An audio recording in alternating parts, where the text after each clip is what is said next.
very good evening to our respected panelists, Dr. Shoykot Sinaroy and Professor Kunal Sen, our principal, Dr. Ratnakar Pani, Vice Principal, Professor Prithish Kumar Roy, my senior colleagues, friends, and all the participants today.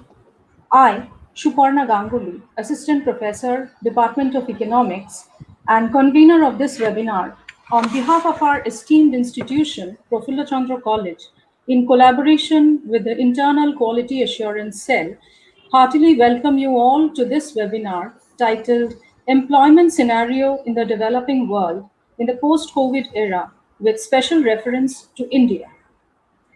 The pandemic of recent times has disrupted the socioeconomic fabric of almost all the nations across the globe. Adoption of complete lockdown as the measure to contain the spread of the disease has cast tremendous adverse impact on the economy in terms of loss of output, income, and employment across sectors. In this global recessionary environment, India is also suffering from intense unemployment problems. Though the plight of the workers in the informal sector has been the worst, with loss of jobs, lack of social security measures, and all the hardship faced while migrating back home during the lockdown, the workers in the formal sector are also not to be spared by this pandemic. As per the recent CMIE reports, almost 6 million white collar workers in India lost their jobs between May and August 2020. As the economies are trying to cope with this unprecedented crisis and get back to normalcy with carefully planned phases of unlocking, it becomes pertinent to spare a thought on how to strike a balance between life and livelihood and analyze the long lasting impact of this pandemic on the labor markets of the developing world. This international webinar will address the issues relating to the employment scenarios of the developing world with special emphasis on the Indian labor market. I would like to express my sincere gratitude to Professor Shoykot Sinaroy and Professor Kunal Sen, the economists of repute, for kindly accepting our invitation to speak on the subject in this webinar. Also, I would like to extend a note of thanks to Professor Tushar Kanti Pal and Professor Bhaskar Bormon, my colleagues in the department, for putting in all the effort to make this event possible. May I now welcome our respected principal, Dr. Ratnakar Pani, to deliver the welcome address and formally inaugurate the webinar. Over to you, sir. Dr. Ratnakar Pani. A very good evening to all of you. I welcome you all to this international webinar on employment scenario in the developing world in the post-COVID era with special reference to India, organized by the Department of Economics in association with the Internal Quality Assurance Cell of our college. I heartily welcome our distinguished speakers, Professor Shoykot Sinaroy, Department of Economics, Jadavpur University, Kolkata, Professor Kunal Sen, Director, United Nations University, World Institute of Development Economic Research, Helsinki, Finland, and Professor of Development Economics, Global Development Institute, University of Manchester. In the present scenario, COVID-19 pandemic, when we almost stuck ourselves at home and are not moved freely without urgent works, we do not get proper information about economic condition of the nation, particularly the condition of economic uh, of poor families and middle class families of the nation. I congratulate the economics department for arranging webinar on this pertinent and perhaps the most important issue in the present days. We know that COVID-19 was originated in the city of Wuhan the capital of Hubei, China, in the early December 2019. Officials confirmed a case of COVID-19 in Thailand, the first record case outside China on July 13, 2020, and subsequently rapidly spread throughout the world. The first confirmed case of COVID in India was reported 30th January 2020. Now, I will uh, just quote the director of ILO in March. He was anticipated a job loss in throughout the world. Uh, I'll start with the quotation of him, and let me share my screen first.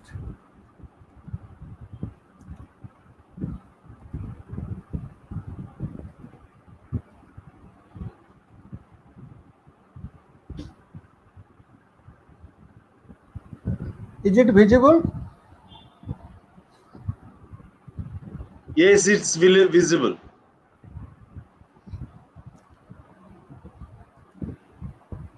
Okay. The director said in March 2020, this means this COVID-19, this is no longer only a global health crisis. It is also a major labor market and economic crisis that is having a huge impact on people. Then in April, ILO estimated a 25 million job loss throughout the world.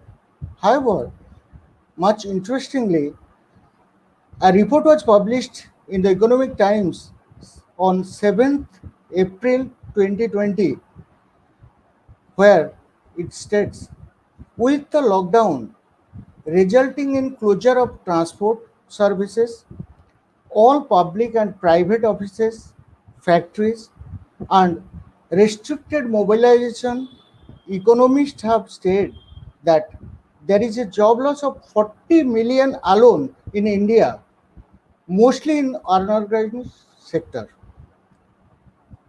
Now let us share some facts about the CMI report. CMI has estimated that there is a huge job loss in post COVID pandemic situation. Although it has stated that there was a trend in salarized job loss since April 2018, but the loss was there was ups and downs in the job loss. But if you look at the picture from March to August, you will find that there is a sharp job loss in salarized sector. According to them, in 2019-20, 86.1 million salarized job was there in India. In April 2020, it came down to 68.4 million. In July 2020, it further came down to 67.2 million. That is, it declined in post-COVID pandemic about 18.9 million salarized job. In non-salarized sector, although there is an increment, and you know why the increment has been visible, uh, uh, it was in 2019 20 317.6 million. In July 2020, it increased by 8 million. Initially, it was hampered. There was a steep job loss, but after that, People came to this informal sector. Those who have lost job both in formal and informal sector once again came back to the informal sector. Therefore, it increased by 8 million over the period 2019-20. According to the report, while informal jobs have returned and even increased after being hit by the lockdown, formal jobs have not. All salarized jobs put together account between 21 to 22% of the total employment in India. The fall during lockdown was 21.8% in the rural India and 22.2% in the urban India. The worst sufferers are the salaried employees and daily wage laborers. They lost about 121 million jobs in April 2020. Daily wage laborers were the biggest loser in April. It accounted for 91 million of the 121 job loss during the month. By August, it recovered to a large extent. Still, there is a deficit of 11 million jobs in the daily wage earners. If we look at the job loss in sector-wise, we will find the most affected sectors in the manufacturing sector, the industries of textiles, leather, automobile, ancillaries. In the service sector, the shrink is visible in tourism, hotel and restaurant, road transport, education, real estate. The only gain is in telecom industry.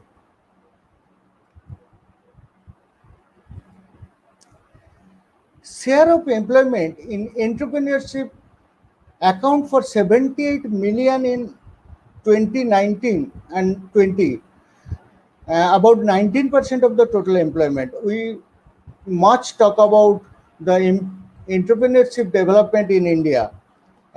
It's account for about 19% of the employment of the Indian employment. Now, employment as entrepreneur had declined early in the lockdown. However, by August 2020, many of the people who lose their job in salary sector, they again come to this sector, and now it has increased 7,000 million over the figure of 1920. A share of employment in farming was 111 million during 1920.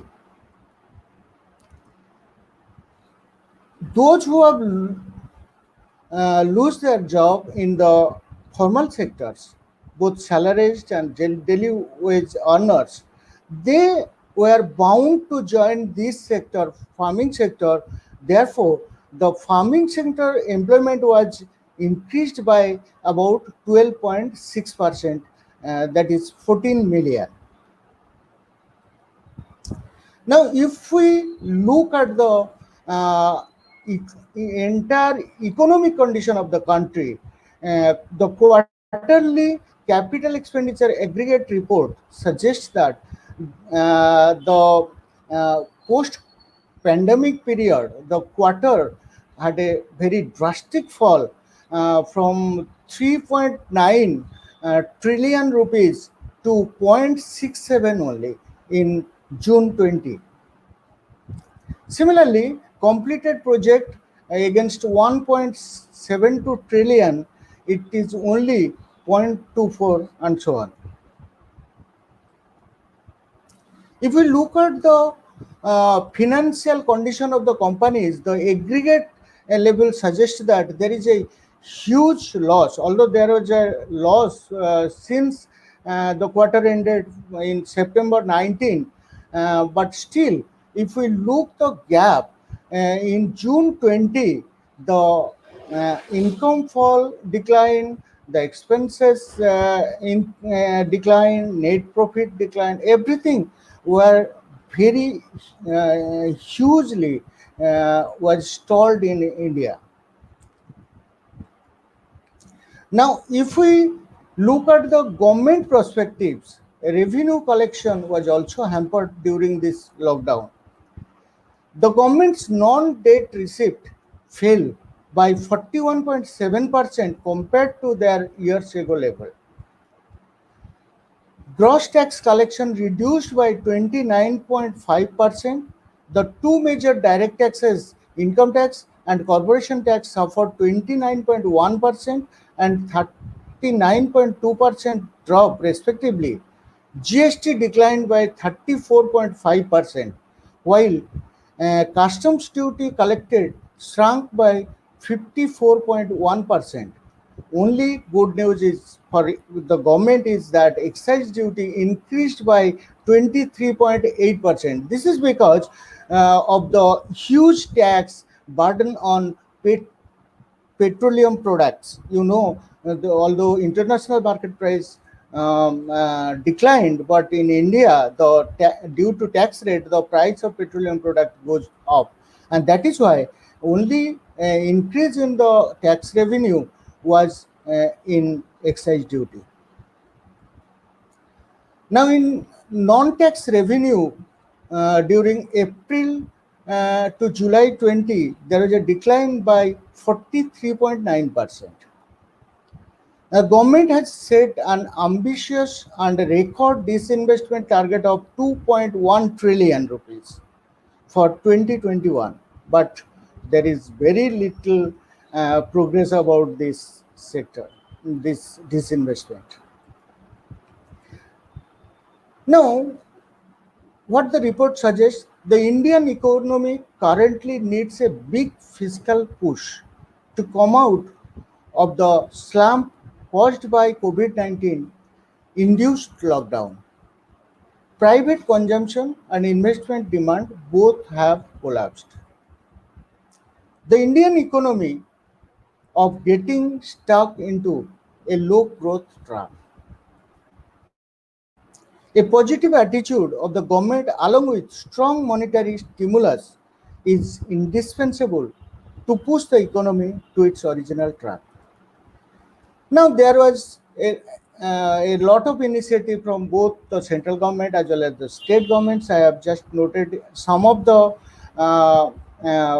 initiative of the central governments. I am not going in details. We know that the most important was the 20 lakh crore package by the Prime Minister, which includes many of the previous one.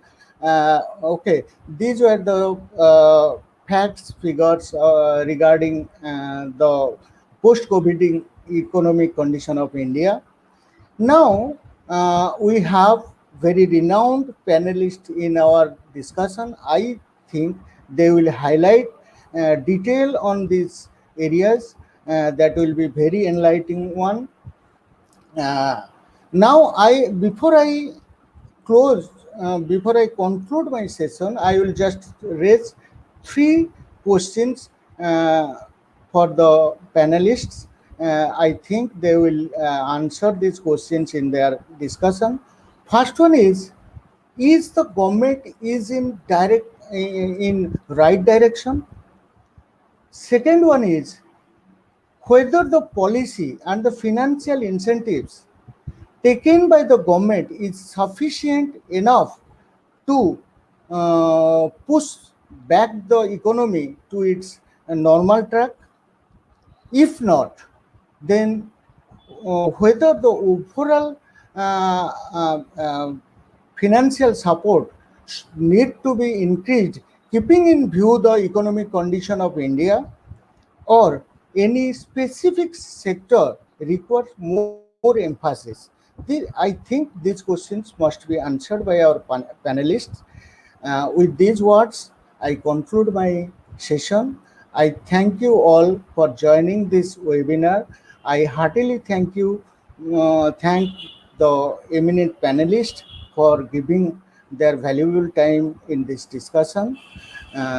Once again, I thank the economics department and the IQAC of our college for organizing such a wonderful webinar, which will highlight the condition of the people who are now mostly suffered in this pandemic.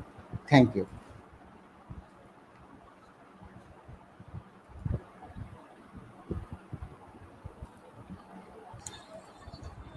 Thank you, sir, for your valuable insight on the subject and such a nice welcome address. May I now request our IQAC coordinator, Dr. Shonali Roy, Associate Professor and Head, Department of Bengali, to say a few words on this occasion.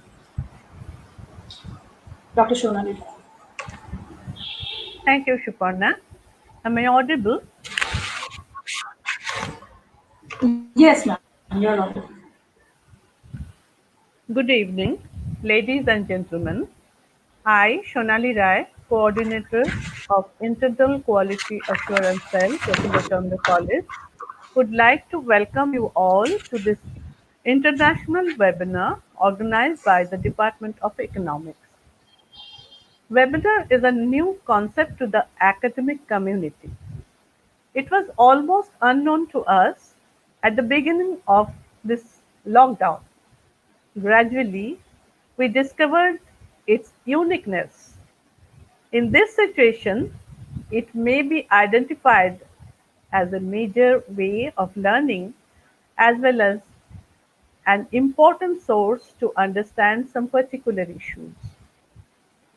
Keeping this in mind, we have organized few national and international webinars.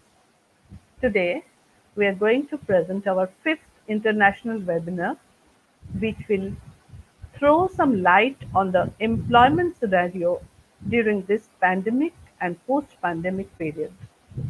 We are really worried that millions of people, also in India, have lost their jobs. We know this crisis will break the social structure, social system, and also destroy our economic stability. Actually, we do not have a clear picture or any idea that how seriously it will affect the whole world and our country. We know human civilization has faced such crises in the past and found a way out. Similarly, I believe socio-economic reconstruction will save this situation once more. I hope today's discussion will highlight the gravity of the problem and also provide some solutions to handle the economic turmoil. I would like to convey my sincere gratitude to our eminent speakers, Professor Shoikat Sinha Roy and Professor Kunal Sen, for their kind response, which helped us to organize this webinar. Before I conclude, I must congratulate the Department of Economics, the faculty members of the department, Professor Suparna Ganguly, Professor Tushar Kantipal, and Professor Bhaskar Burman. They have taken all the burden to make it a success. Thank you all. Thank you all again. I hope you will enjoy the session. Over to Suparna. Thank you, Shonali, for your encouraging words. I now welcome you all to the first technical session. I'm honored to introduce Professor Dr. Shoikat Sinha to the audience. Dr. Shoikat Sinha is professor in the Department of Economics, Jadavpur University, Kolkata. Currently, he is also the coordinator of the UGC Center for Advanced Studies, Department of Economics, Jadavpur University. Previously, he was the Joint Director of School of International University. He is a member, Steering Committee for Promotion of Exports for West Bengal, Department of Commerce and Industry, Government of West Bengal, and also a member, Standing Committee of Experts to review Exim Bank's Export Leading Index model to forecast India's exports, Exim Bank of India, Mumbai. and member, Technical Advisory Committee, Social Science Division, Indian Statistical Institute. He holds an MPhil and a PhD from Jawaharlal Nehru University, New Delhi, done at the Center for Development Studies, Trivandrum, India. Dr. Sineroy's areas of academic interest include open economy macroeconomics, trade and development, applied trade modeling, applied economics, and issues relating to the emerging market economies. Prior to joining Jadavpur University, he was a fellow, associate professor at the Research and Information System for Developing Countries, RIS, New Delhi. He also worked briefly at the Asian Development Bank, India Resident Mission, New Delhi. He was a British Academy of Social Science, ESRC, AHRC visiting fellow to the Department of Economics, Lancaster University in 2009. Recently, he completed a British High Commission New Delhi funded policy research project on state level exports, competitiveness, and trade promotion policies, the Indian case study. Currently, he is a part of a global research team working on a multi-country research project titled Special Economic Zone, a Force for Good to Reduce Inequality, being funded by Volkswagen Stiftung, Germany. He has published in various national and international journals, monographs, and edited volumes. Recently, he has co-edited a book titled International Trade and International Finance: Explorations of Contemporary Issues, published by Springer. Before I hand over the stage to Dr. Sinaroy, I would like to inform all our participants that we will be having the interactive sessions at the end of each session, each talk. So we request our participants to post their comments and questions, if any, to the speaker, mentioning their name and affiliation in the chat box during the lecture. We will collect the questions and place them before the speaker on your behalf at the end of each session. May I now invite Dr. Shoykot Sinaroy to deliver his speech. Sir. Thank you, Shuporna. I'm audible. Yes, Am sir, I you're right. audible? Yes, Okay, sir. thank you. Thank you. I'm extremely grateful to the Prafulla Chandra College, Kolkata, for having invited me to this important seminar on employment issues in the post. I don't quote the entire name just because it will take some more time. Employment issues in the post-COVID world, with special reference to India and the developing countries. I would speak on India, briefly touch upon the developing countries here and there, but mostly touch upon India.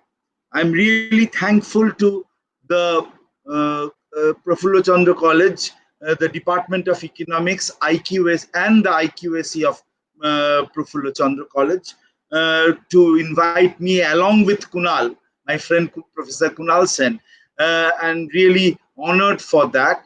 And I'm extremely thankful to the principal of the college, Professor Ratnakar Pani, for giving such a nice introduction. I think half of my job is done.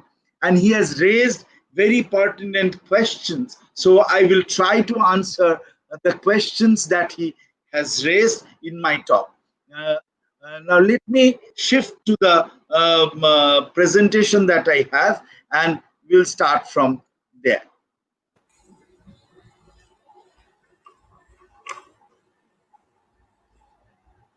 Is my screen audible, visible? Is Yes, the sir. screen visible? Okay, thank you. Yes, sir, it is visible. Okay. Now, what I have titled my talk as, it's in search of employment during post-COVID-19. Now, I just want to see where the employment lies in the post-COVID world. Now, we cannot talk about employment in the air, and to talk about employment in the Indian economy or in the global economy, we have to talk about how the economy has been performing in general. And we would say, I'll start with how India has been performing in general. If you look at India has been on a growth slowdown. Now, the growth slowdown precisely started in India from 2010-11 by somehow bypassing the global financial crisis that struck the world over in 2008-2009. We somehow bypassed that, but our economy started on a growth slowdown or on a declining path since 2010-11. Shortly after that, the economy started reviving somewhat, and it started, as you would see from the graph, that from 2012-13 it started picking up, and it reached the peak in 2016-17, and from 16-17 onwards there has been a secular decline. What has been, if we take the annual growth rates, if we take a more high frequency observations or data, and if you look at the quarterly growth rate, you would see that even if we talk about a growth revival from 2012-13 onwards, we would see that the growth has been fluctuating. There is a rising trend. If I had improved this figure with a 5-year moving average or a 3-year moving average, as Principal Dr. Pani did, I would have smoothened the curve, and there would have a growth pickup that we saw, the annual growth pickup from 2012-13. But if you look at the fluctuations, you would see that there are fluctuations all through the period, but with a rising trend. So, and it reached the peak in the second quarter of 2016-17, the second quarter of 2016-17, and then there was a sharp decline to pick up marginally, and then followed by a sharper decline from 2017-18 quarter 3 onwards. So what I could say, that the recovery that you witnessed from 2012 to 2016 was a hesitant recovery, and then we were struck, the Indian economy was struck by some unforeseen event, that is the demonetizations took place. The economy declined very sharply, only to revive for a while, and then from 2017-18 third quarter onwards there was a sharper decline. So, and if we come to 2019-20, that means January, March 2020, that is the fourth quarter of 1920, you would see that we have come to a growth rate which was positive, but barely 3% of growth in the economy. So prior to the lockdown or COVID-related lockdown started in India, we were already on a growth declining path. On top of that, apart from growth, declining growth, if we look at the inequality scenario in India and across states, the inequality has increased over the period of time.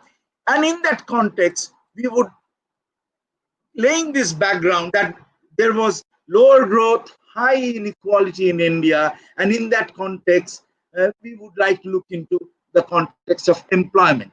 Before we talk about the COVID-related employment, I would try to put before you a schematic diagram, a scheme, that if you divide employment into two types, formal and informal, and if you divide enterprise into two types, organized and unorganized, then there are 4 categories: formal, organized, formal, unorganized employment, organized, informal, unorganized, informal.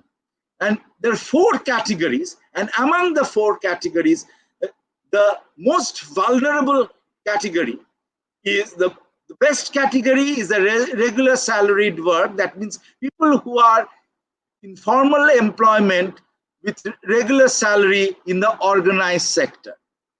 And then there are regular salaried employment in the unorganized sector with some benefits. The two categories, informal organized and informal unorganized, among them the worst is unorganized informal, where you would see all types of casual work for daily, weekly or monthly wages, and self-employment with no social security benefits in enterprises. In what kind of enterprises? In unorganized enterprises employing less than 10 workers, which employs less than 10 workers. So the best category of worker is the organized formal, and the worst category, the most vulnerable category of workers, if you can categorize, they're unorganized informal. And then there are unorganized formal and organized informal. We will talk about them as well. What is the kind of, during this period prior to the lockdown or prior to COVID struck us, what kind of structure of employment we had? If you look at 2004-5 and if you look at 2011-12, for which why I stop at 2011-12, that's the year when the quinquennial or the 5-year survey published by the government of India on employment and unemployment conducted by the National Sample Survey Organization stopped. If you look at what out of total, what percentage of people are in the informal sector, we see that in 2004-5 it was above 90%. It has marginally improved, but it's still above 90%. Informal workers is above 90%, with higher percentage in case of agriculture and manufacturing, and around 80% in services in both the years in 2004-5 and 2011-12. If you look at after 2011-12, the government started a new kind of survey, the periodic labor force survey, which are quarterly every year to give you quarterly update on employment status. And if you look at the 2018-19 survey, you would see that 52% of total people are self-employed, 23.8%, around 24% are regular wage salaried workers, in which if you get at least one social security, about 10% of regular wage salaried workers get one social security, and regular informal, if you look at, they are more than regular wage with social security benefit, that is 14.13%.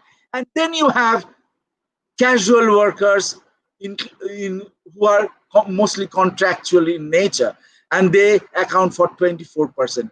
If you sum up, except for this 10%, around 90% of the workers in 2018-19, they're either self-employed or they're, even if they're regular wage, they are in the informal sector or they're in the casual sector with contractual kind of employment. So around 90% of the workers, they are vulnerable. So what is the nature of employment?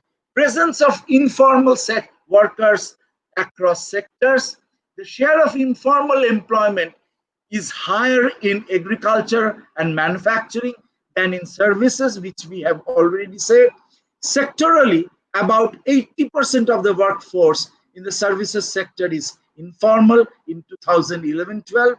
Large army, I use the word army, it's a Marxian concept, army of labor, large army of casual workers, depending on hour of work put in without any contractual employment.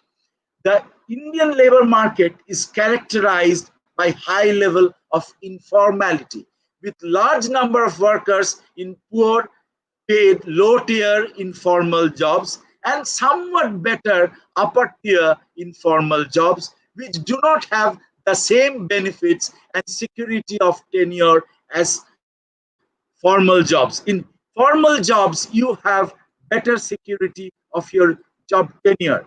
More female workers are found to be in the informal workforce. The second table which I showed, I forgot to show that there are more informal workers, female informal workers than male. It is important to mention that out of regular salaried workers, nearly 68.9% do not have a written job contract, even if they're regular salaried workers, while near about 21% have a job contract more than 3 years. Out of, so this 21% actually have some security of tenure with with a written job contract. Even if you get salary, you do not have 69% or 70% of the workers do not have a written job contract. Out of large regular salaried workers without any contract, more than 90% do not have any access to social security benefits. So that's the plight. That's the plight.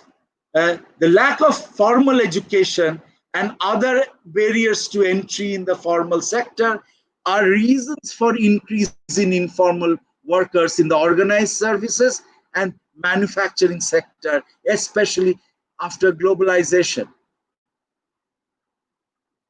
Among the enterprises, the MSMEs, micro, small, and medium enterprises, account for 21% of employment in 2018. In manufacturing, first because of dispersal of production from larger to smaller units, and second because of creation of an informal workforce subject to fewer regulations, the fact that employing contract or informal workers reduces the bargaining power of formal worker. And if you lose your bargaining power, naturally your wages are lower than for workers who have bargaining power or the formal workers. Informalization of industrial labor as manufacturers seek to improve their competitiveness by paying them lower wages to informal workers and making savings as profits by foregoing expenditure on workers' benefit. So, by not giving workers benefit, the entrepreneurs are actually trying to make profits. Most of these informal workers, where do they live? They live in urban slums. In India, recent estimates by the UNSCAP show that 24% of urban population live in urban slums, and most of these urban slum dwellers, they are informal workers. There is rising specter of wage inequality, thus in the economy. People with formal training, formal jobs, they have higher wages, and people who do not have a contract have a depressed wage, and hence there is wage inequality.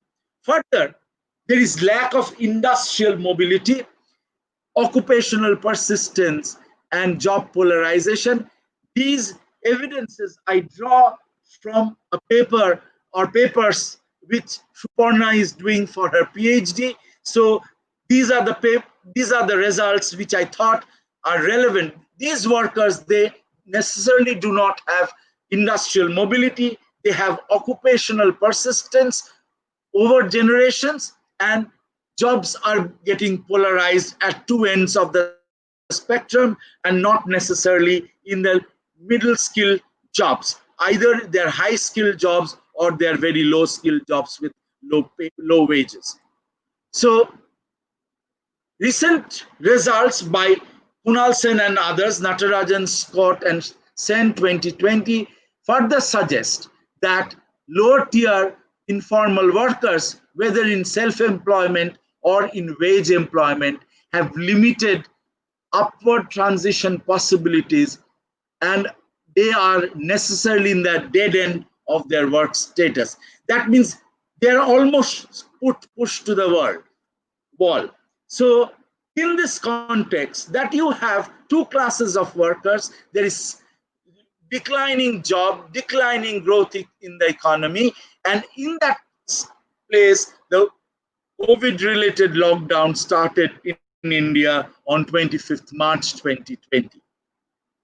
So what is the predicament of the economy following the lockdown? Pre-COVID-19 situation was a demand-constrained economy. Lower growth during pre-COVID is on account of deficient demand, mostly from within the economy, though the government often has told during that period of time, during 17 to 19, that it's the external economy which is driving lower demand in the economy and lack of growth in the economy. Now, following the spread of pandemic and associated lockdown, what did the lockdown do? The lockdown artificially generated supply bottlenecks, and these supply bottlenecks came that inputs and raw materials could not arrive to the places of production. Output could not go to the retail shop, and workers could not go to their place of work. So there were supply bottlenecks, and these supply bottlenecks were on top of the existing demand constraint that was already there in the economy. So demand constraint would mean an excess supply situation. An excess supply situation got transformed into a situation of unmet demand.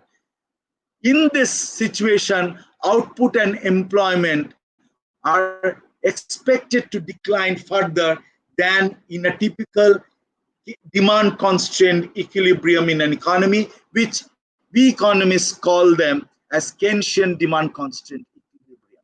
As a result, output started declining since April 2020. Sorry, there's a printing mistake. Leading indicator of output, that is credit disbursement, especially to the non-farm MSME sector, showed negative growth in April 2020. If you look at this diagram, you would see that there has been large increases for credit disbursal in the large sector, large industrial sector. But if you look at micro and small and the medium, you would see that there has been negative growth in credit disbursement. And if credit disbursement growth is negative, that is an indicative that these sectors, micro, small, and medium enterprises, they themselves have started growing at negative rate as against positive rate in 2019 in the month of April itself. And all these led to a decline of the GDP by 23.9% during the first quarter of 2020, that is April-June 2020. We know, all of us know about that. The decline in output still continuing in the second quarter of this year. UNSCAP SANIM simulations show that because of the decline in output from April, job loss can be to the tune of 112.8 or 113 million as of April 2020. It might have increased thereafter. In estimating job losses, availability of data is the biggest challenge in India. Data on employment from government sources, because there is a debate in Parliament right now, data on employment from public sources. For example, the quarterly PLFS survey is not available since July 1920, much before the lockdown started. Hence, we have to depend on estimates provided by the private sources, including the CMI, even though the government says that there has been improvement in employment. But no government data are available. The Consumer Pyramids Household Survey of the CMI estimated job losses of 122 million in April 2020 compared to the average employment figure of 404 million during 1920. While small traders, hawkers, and daily wage earning laborers accounted for most of this loss, that is 90 million, the count of salaried employees too fell during this period by 18 million. The unemployment rate during the lockdown is estimated by CMI to be 23.5%, 21.7%, and 10.2%, respectively, during April, May, and June 2020. Additionally, a survey conducted by the Azim Premji University to examine the impact of COVID lockdown found that amongst those who reported to work in February 2020, 66% reported that they lost employment during the lockdown. Among the unemployment rate was found to be higher in urban areas than in rural areas. It is because the COVID-related lockdown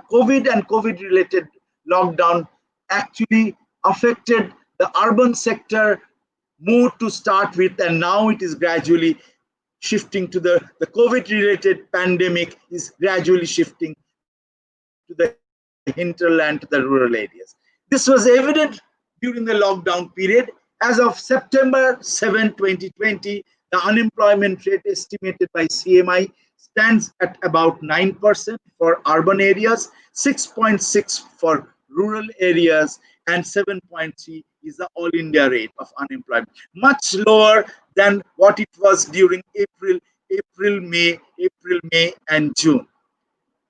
Now, who are these workers?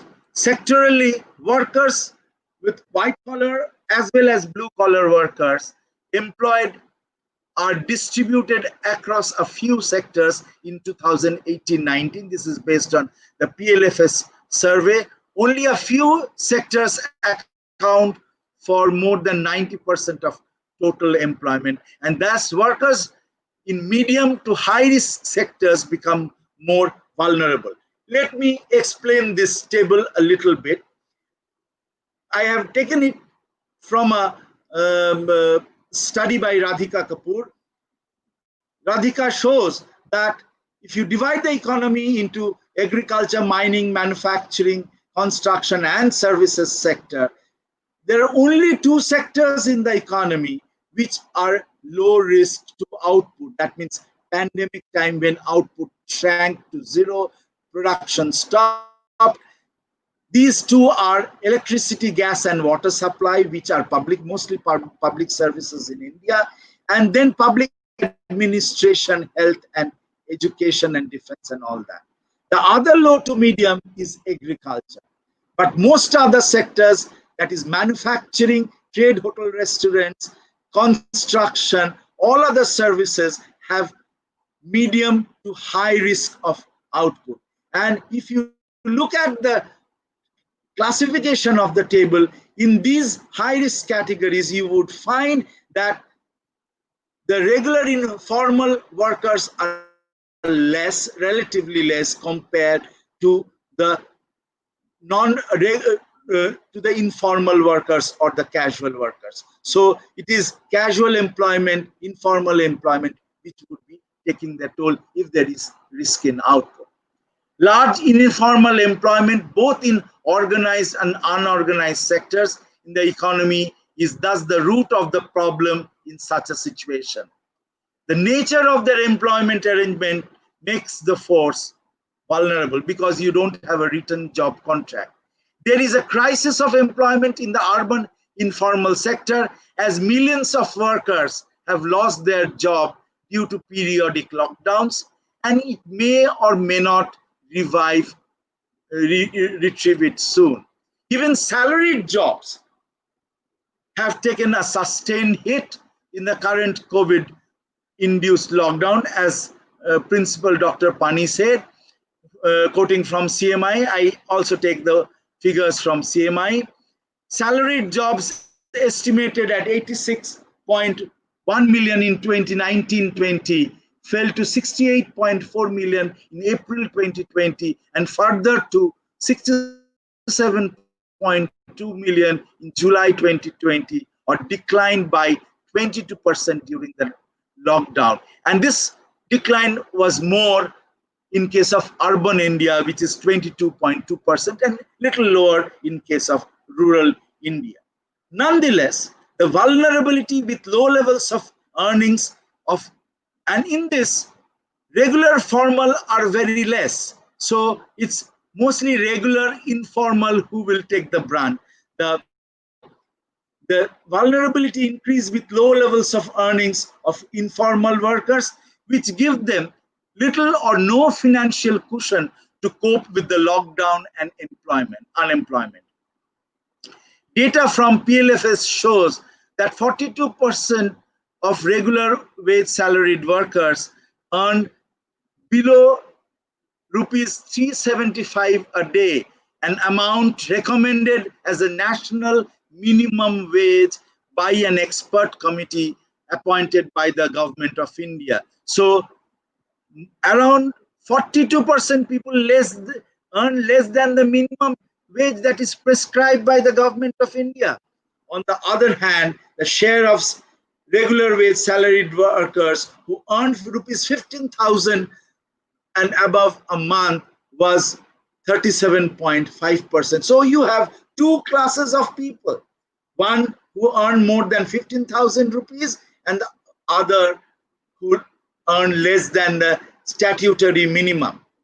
For casual workers, the share of those earning below 375 a day was even higher at 92.5%.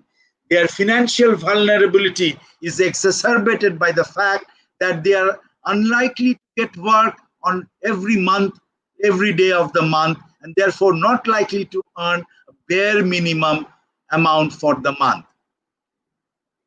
A sudden loss of income for those who have such low levels of earnings and often do not even earn the minimum wage is likely to be large. A recent study by Bertrand and others, based on the CMI data, find that 84% of the households have reported 84% of the households have reported a decline in income since the lockdown. What is more striking, only 66% of households reported having the resources to go for more than 1 week before facing distress, and this was in May. So in this backdrop, it is not surprising that ILO estimates that in India about 400 million workers in the informal economy are at risk of falling deeper into poverty. World Bank estimates that around 12 million people will slip into extreme poverty with less than rupees $2 or $1.9 a day income. The latest ILO estimates show that working hour losses have been worsened during the first half of the 2020, and this is for the globally. And globally, large employment has been lost. What is the result? Large migrant workers. Who are these migrant workers? These are largely interstate and intrastate, rural-urban and urban-to-urban workers with lack of opportunities in rural and urban areas. They are further constrained by the lack of job mobility or transition mobility, which we have already talked about. Such migration is large on account of growth poles around metropolis and industrial clusters. Out-migration happens mostly from poorer states. Economic Survey 2016-17 say that 80% of migrant workers and over half of those migrants belong to Uttar Pradesh and Bihar, the low-producing states, low-growing states, while Delhi region received around half of total migration. And these migrant workers, if there is an estimate, back of the envelope estimate, they contribute to about 10% of our gross domestic product. So the plight of migrant workers, lack of social safety net, minimum cash in hand, and food security during the period of lockdown, which further increased the problem, aggravated the problem. So what kind of measures need to be taken? Again, a study by Sen, recent study by Sen, and this is quite traditional, that fiscal and monetary policy, macroeconomic policy, must deal with the economic shock. Simultaneously, policymakers must find fiscal space to fund health, social protection, and livelihood support. Please remember, health, social protection, and livelihood support. Success in dealing with the virus itself will be a big detriment of macroeconomic outcomes, including GDP loss. The task for economic policy is thus to keep people alive, enterprises afloat, and households out of poverty.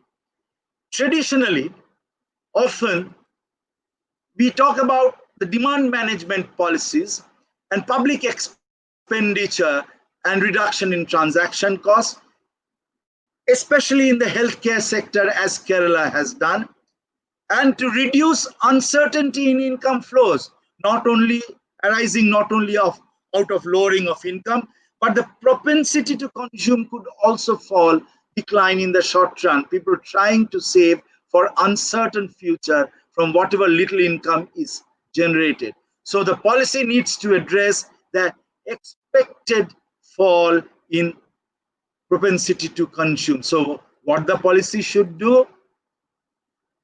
Liquidity has to be enhanced. There more liquidity should flow in the economy. It has to be targeted to the poor and informal migrant workers. Large scale cash transfer programs should be there. Cash transfer will necessarily arrest the decline in propensity to consume.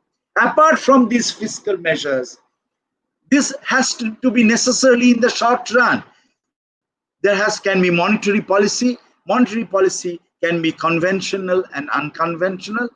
There can be supply side, because we said that the supply side was restrained during lockdown. So with easing of lockdown, easing of factors like labor movement can be done, but there will be large surge unemployment due to surge cost on part of both the labor and the employer. There will be easing of raw material supply, but if you see the manufacturing sector or large part of the services sector, their imported inputs play a significant role, and China plays a big factor. So the recent Chinese imbroglio, actually the tip off with China, also adds to the uncertainty that we have in the economy.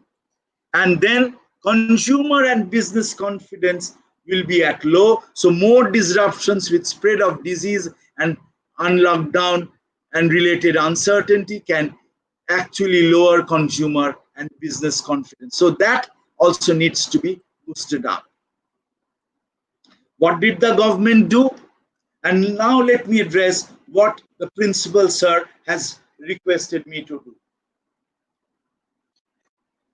The government in May, after 1 month of the lockdown, or 1.5 months of the lockdown, started with something called the Atmanirbhar Bharat proposals, which are in 5 tranches amounting to 20 lakh crore, which is amounting to 10% of, which is equal to 10% of GDP, with few short-term measures, but mostly medium-term and longer-term proposals. What a crisis of this magnitude requires is short-term measures, so that people don't fall into deeper poverty, as everyone has started telling. But what the government chose, they went in for medium and longer term reform proposals. And what kind of short term measures? If you look at relief or stimulus, it is only a mere of rupees 3.10 lakh crore, that is 15% of total package for poor farmers and migrant workers. Nothing, peanuts, not even one third or half. And then there are meager amounts allotted to free food for migrant workers, their rental accommodation, and all kinds of such activities. But the allocation, if you look, are very less. What the government did? The government did some Gramin Kisan Yojana, and then MNREGS, they made some additional outlay of 40,000 crore, which is also very low in compared to the 20 lakh crore that. But the government gave significant amount to the MSMEs, micro, small, and medium enterprises. I'm not going into the details, but most of it was not in terms of cash transfers, because within the MSMEs, the micro sector accounts for 99% of the enterprises. And they are cash starved. They don't have money to pay the wages. They don't have money to even to cover their fixed costs, and to give loan to them to revive is perhaps asking them too much. So the government actually did not do any cash transfer. Instead, most of the proposals are loan proposals, or it was a reform proposal like revision in the MSME definition. Reforms are necessary, but not in the time of crisis. So what these proposals necessary, the delivery fiscal package that you see for the MSME sector, that is mostly through the banking channel, and all these are credit backed. However, major chunk of MSMEs are outside the banking channel. They don't even have a bank account. Even if the government grants supports to fund losses and expenditure, but there is hardly any money to cover wage costs and fixed costs. That's what I told you. So will all this package, which is hardly towards the marginal, the informal, will this package deliver? Is this a panacea? That's the question. Now, after and how did the economy react to that? Let me see the economy's reaction. Immediately after these proposals in June 2020, once the unlockdown started, there was an improvement in the manufacturing PMI that we often talk about. Also, there is an improvement in the services PMI that we talked about. However, one of the leading indicators for industrial revival, especially in the MSME sectors, bears testimony to the continuation of the slowdown.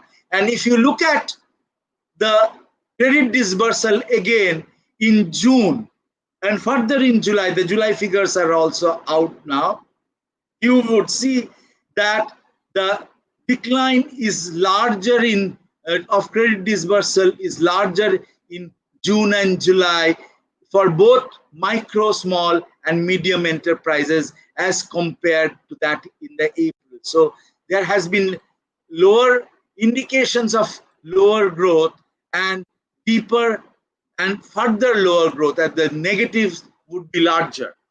As a result, what happened? The PMI, which showed some improvements in June post immediately after the Atmanirbhar Bharat proposals, again started showing declines, and that is evident both for the manufacturing sector as well as the services sector. So the government, the moment they were looking up in June, the government said that these are all green shoots. But are these green shoots necessarily green shoots? Let me look at, and where did they say about these green shoots? The macroeconomic update of the government of India, actually by the Ministry of Finance, told them as green shoots. The Reserve Bank of India governor immediately jumped and said major reforms, leverage from IT and communications and power sector growth, and long-term financial stability are an essential for business, private investment, and consumer confidence. This is important to note that the Reserve Bank of India talks about long-term financial stability, nothing for the short term. And then everything is for business confidence, consumer confidence, led by the private sector and private investment. The government has really taken a backseat. What is the role of the government? The government should necessarily step in when, and that's a traditional Keynesian prescription, when there is a crisis. So even if transport and freer movement of people are allowed, will labor go back to the place of work? Will production start back? If there is no demand in the economy, will production start back? ILO has laid down 4 principles to deal with during pandemic, and one such proposal is a job-rich recovery. What does job-rich recovery mean? ILO thinks this will require addressing key challenges, including finding right policy balance, sustaining interventions on necessary scale, supporting vulnerable and hard-hit groups, and generating fairer labor market outcome. And till now, we did not see the supporting vulnerable and hard-hit groups, generating fairer labor market outcomes, securing international solidarity and support, and strengthening social dialogue and respect for rights at work. An important reference for tackling these challenges is provided in the ILO Centenary Declaration for the Future of Work to 2019, which sets out human-centered approach for increasing investment in people's capabilities in the institutions of work and in decent and sustainable jobs for the future. But in India, we did not do anything. The only thing which the Ministry of Labor, Government of India said, they issued a notice in April saying that the employers, maybe large employers or small employers, should not necessarily lay off workers. That's one and all what the government had to say. Which sectors? It is the labor-intensive sectors which were the most to suffer. Will migrant labor move back to the places of work? May not be. So what is the alternate? There might be remote work, but this is not possible unless technological change takes place, unless people are more skilled. Remote work will only work out for certain kind of jobs. For capital, skill, and knowledge intensive sectors, it may be possible for certain kind of activities, but with rescaling. Brian Johnson and Rock 2020 show that even in the US, remote work can be predicted by the incidence of COVID-19, and that only younger people were more likely to switch to remote work, not the elderly one or the older ones. Furthermore, states with higher share of employment in information work, including management, professional, and related occupations, were more likely to shift towards working from home and had fewer people laid off. So other jobs where working from home is not possible. So there is likely that not only blue collar workers, but white collar workers will also be laid off. With lack of training, digitization or digitalization in India, and occupational persistence, remote work is less likely to be an option in India. It might lead to unemployment on the one hand and job polarization on other, with some skilled workers being able to shift to remote work. This might lead to furthering of income and social inequality. What is the viable option? Easing of labor laws in India so that labor can shape? ILO categorically says no. Easing of labor laws is not a requirement right at this moment, even though certain states like Gujarat and Uttar Pradesh they have started. It might be necessary labor market reform, but this is not the time. Along with additional, what is required then? Along with additional resources for MNREGS for the rural sector, there needs to be an urban flagship program on employment guarantee, which will not only alleviate unemployment but will also build and maintain assets for the urban sector, which these urban assets might not be maintained, might not have been maintained for a long period of time. And so that requires some kind of urban renewal scheme. One such urban renewal scheme has been proposed by Jean Drèze, and he calls that decentralized urban employment and training program, which is called Dept. The proposal is not just a temporary relief measure for those who have lost their jobs. It is meant to create lasting institution as an antidote to urban unemployment, to quote him, and urban decay. Please note that the motivation for Dept is quite different from that of MNREGA. MNREGA or GS offers insurance to workers, rural workers, in a slack season or in a year of drought when agricultural jobs disappear. That is not the case for urban production. Yet, there is significant urban unemployment. Urban areas could use some infrastructure, and there is underutilized labor, but there are no resources to use this labor to build and maintain the infrastructure. So urban labor, surplus labor, can be engaged in maintenance of urban infrastructure. This is especially important after the periodic lockdown following COVID-19. There is growing interest in an urban employment guarantee act, but little experience of relief work in urban areas. Dept could act as a step towards urban employment guarantee in the short run as well as over the long run. The state government issues, that's the proposal by Drèze, job stamps and distributes them to approved institutions, public institutions, schools, colleges, government departments, health centers. This is necessary.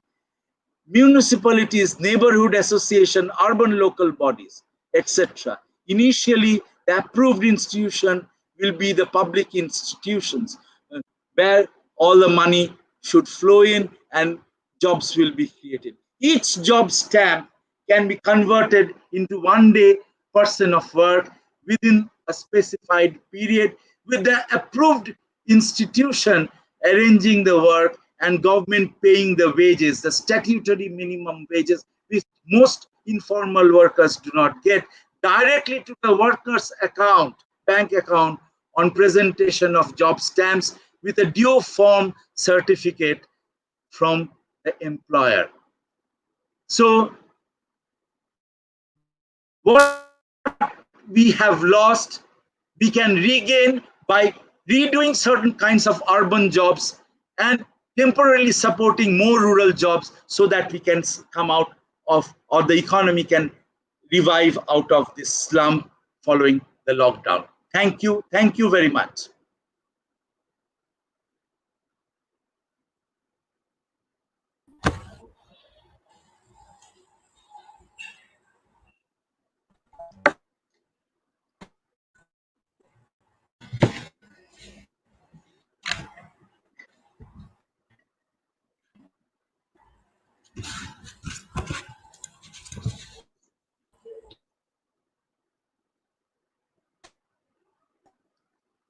I have completed.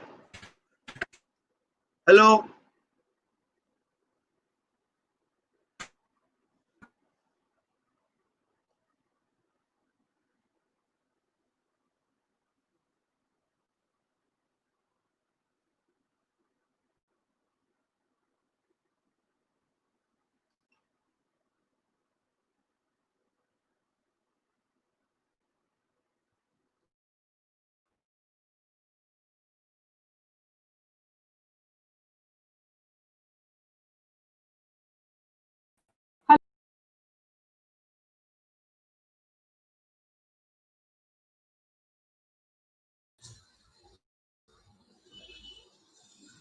Hello. Hello, Dr. Salam, can you hear me? Am I audible? Yes, you are audible. Carry Yes, you on. are audible. You are audible. Okay, sir. Thank you so much, sir, for such an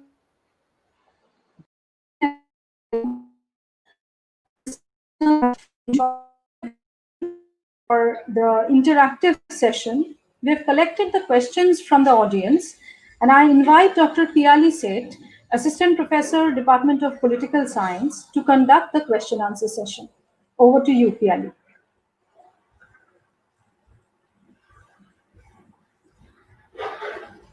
Please unmute yourself.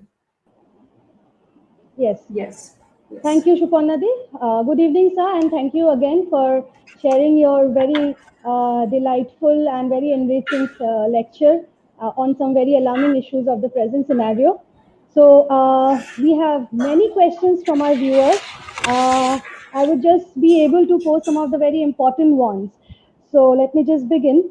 One of our viewers has posed a question on, he wants to know your views on some of the sectors which you think might have benefited from this pandemic and pandemic like situation that is undergoing right now.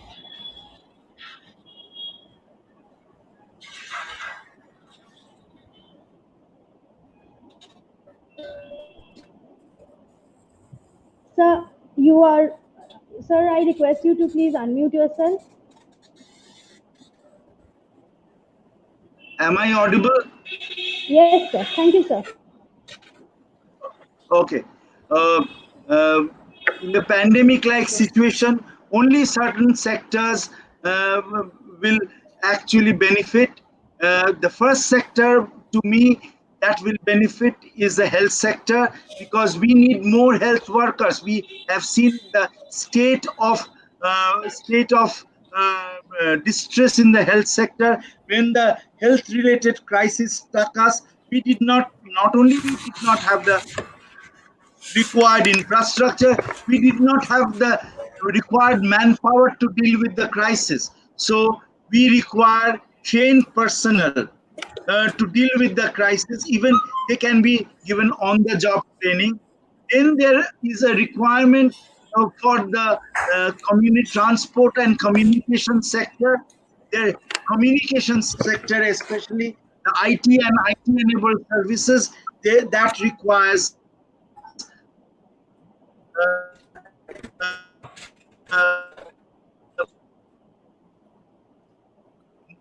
more people. Second, third, that is relating that there is more demand for labor, especially in urban sector with regards to e-commerce, so that goods and services get delivered at home. The fourth, that as we come out of the lockdown, many things are going to start working. For instance, factories would work, transport would start working, and there is a lot of requirement. Educational institution would start working, maintenance workers. So lot of urban informal jobs, they can be redeployed for this kind of work. So this kind of work would also demand certain things, certain amount of worker. The other thing that other jobs that you would see in this sector is with respect to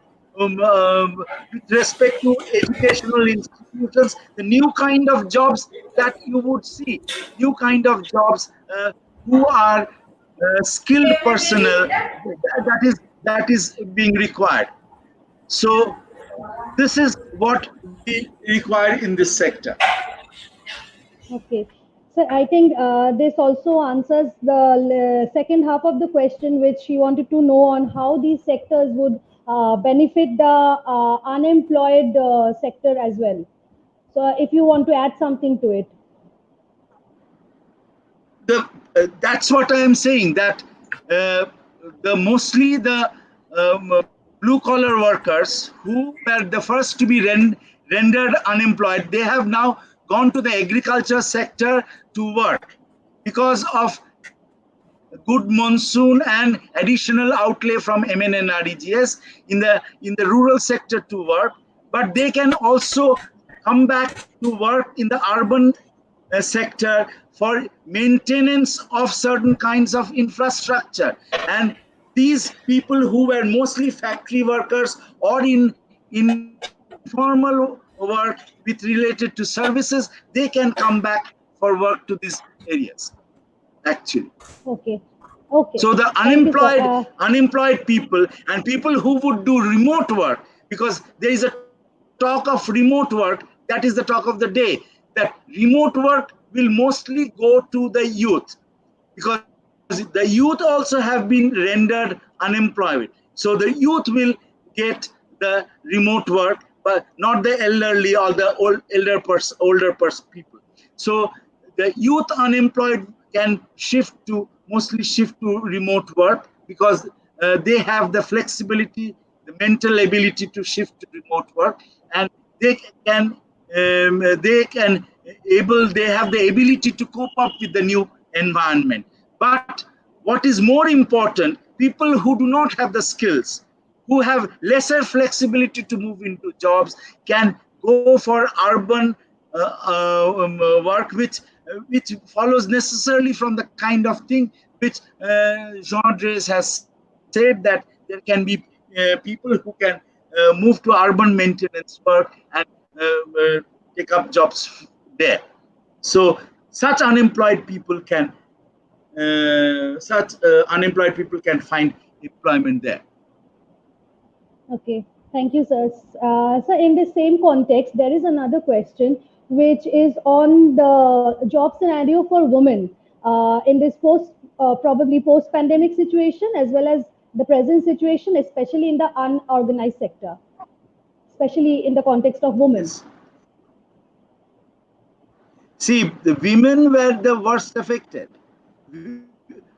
Because in the informal sector, with globalization, as you know, more women have gone to work, mostly in informal sector, in unorganized informal kind of employment, and there the job conditions were very bad. There was no security of tenure, and they were paid lower wages. So and when the pandemic struck, these women folk, they were the first to be thrown out of their employment. So there is with as situations become normal, but that normalcy will take time. As in India, the business as usual scenario, pre-pandemic scenario, will take at least a year, if not more, to come back. And only then it is this urban or this informal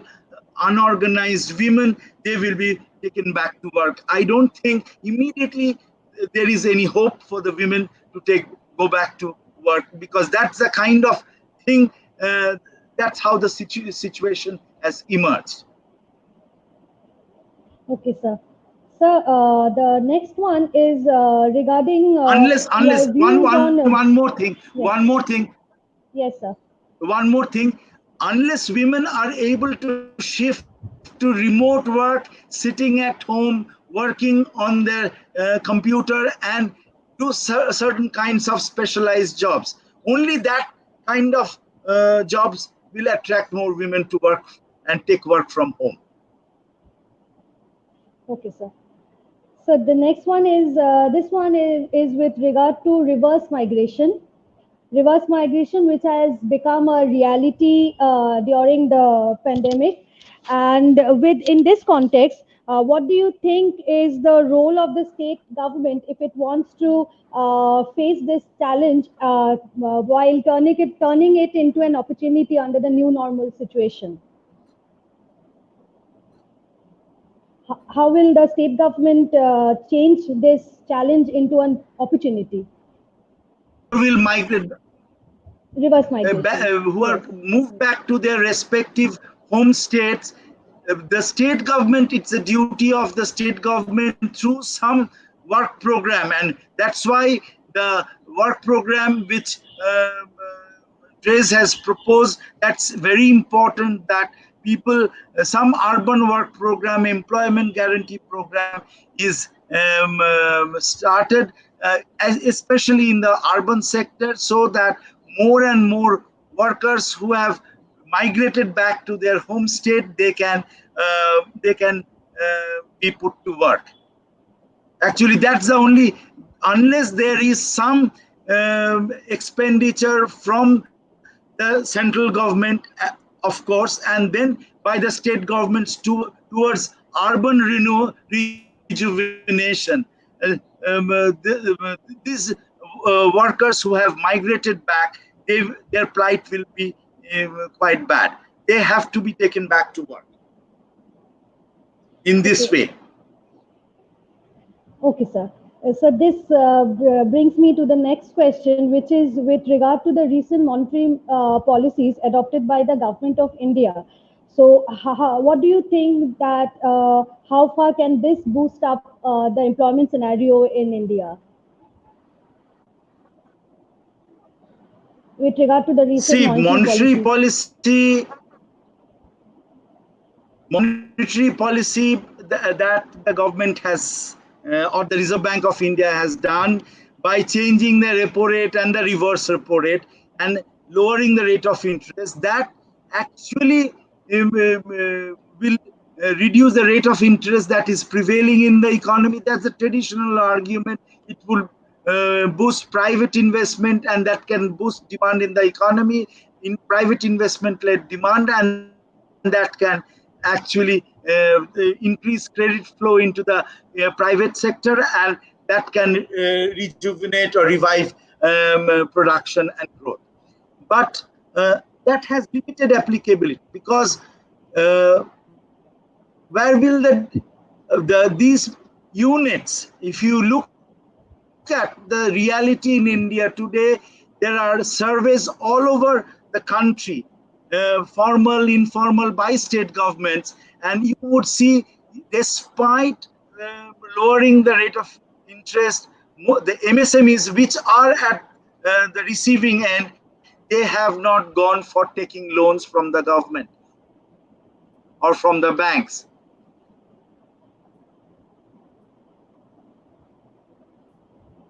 Their demand as such as of now. There is very less demand. So unless there is some semblance of demand reviving in the economy, for the that demand revival for products produced by the private sector would require, because that has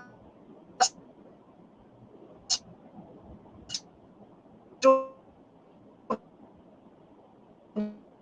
be there, the private sector will be there, the private sector, which is the most dominant sector in the economy, and that demand cash transfer programs or certain kinds of programs, large cash transfers program, which the government has to undertake.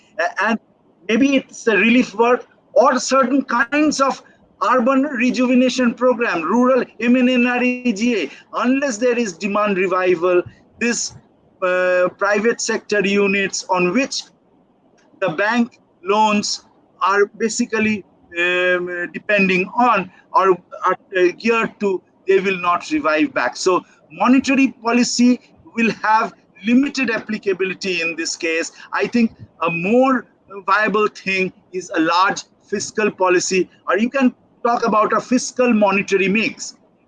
Why the government is not going for a fiscal policy, a large scale fiscal policy, is keeping the FRBM Act in mind. In times of crisis, if the government can take leverage and say that we will not go by the FRB targets for this year, and they can go in for large cash transfer programs to the vulnerable sectors and revive demand to start with in the economy. Thank you, sir. Thank you so much, sir. And this brings me to the end of our question answer session. And now over to you, Professor Suparna Ganguly. Suparna Di? Piali. Yes. Thank you, Piali, for conducting the interactive session so well. And thank you, sir, for addressing all the questions with such clarity and having so much patience to deal with all the questions. Now we have come, thank you so much, sir. Now we have come to the end of the first session. And the second session of the webinar will be conducted by Professor Tushar Kanti Pal, the joint convener of this webinar. And before I hand over the session to him, I would like to extend my sincere gratitude to Professor Dr. Kunal Sen for joining this webinar. Thank you, sir, for all the your kind cooperation that helped us to organize this webinar so smoothly. Thank you once again, sir. So I now hand over the charge to Professor Tushar Kanti Pal. Over to you, Professor Pal. Thank you, Suparna. Am I audible, Suparna? Am I audible, Suparna? Yes, you are audible. Am I audible? Please carry on. Yes. Well. You are audible. Yes. Well. So, on behalf of all the members of the organizing committee of the webinar, I once again extend my warm and heartiest welcome to all of you to the technical session 2. This session will be addressed by an eminent academician of repute. I must say that it has been great honor for me to have the opportunity to formally introduce our second panelist, Professor Dr. Kunal Sen.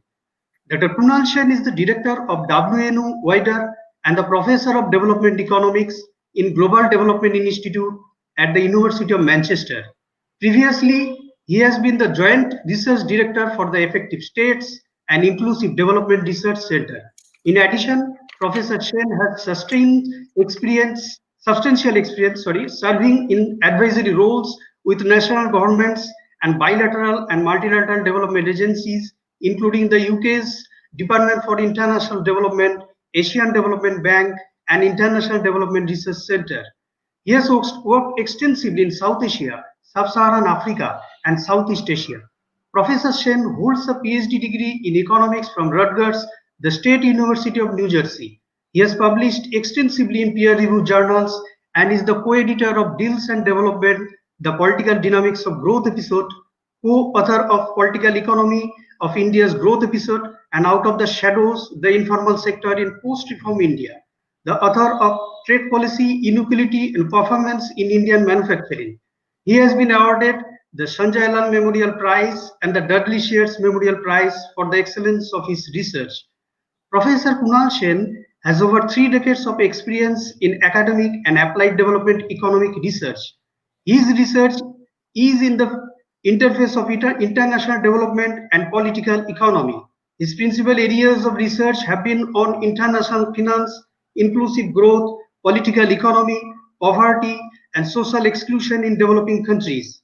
His research in each of these areas has been internationally recognized and has had a strong impact on both academic research and on policy. Professor Sen has previously served as chair-president of the British Association of South Asian Studies, one of the world's leading academic society on South Asian studies. It has been our privilege that the Professor Sen has agreed to address the session amidst of his busy work schedule.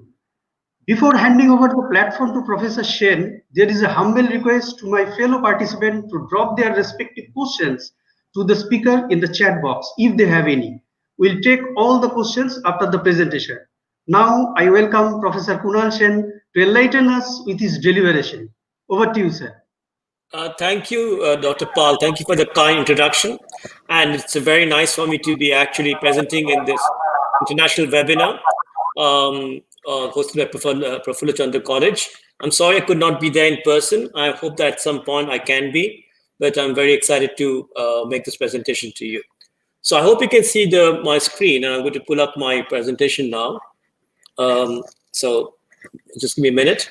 I hope you can see the screen, and let me get on to what I want to speak about. I'll speak for about 30 minutes or so, and that will leave about, well, hopefully 10, 20 minutes for question and answers. So what I'll speak about is not just about India, because I think it's important to keep the international context also in mind.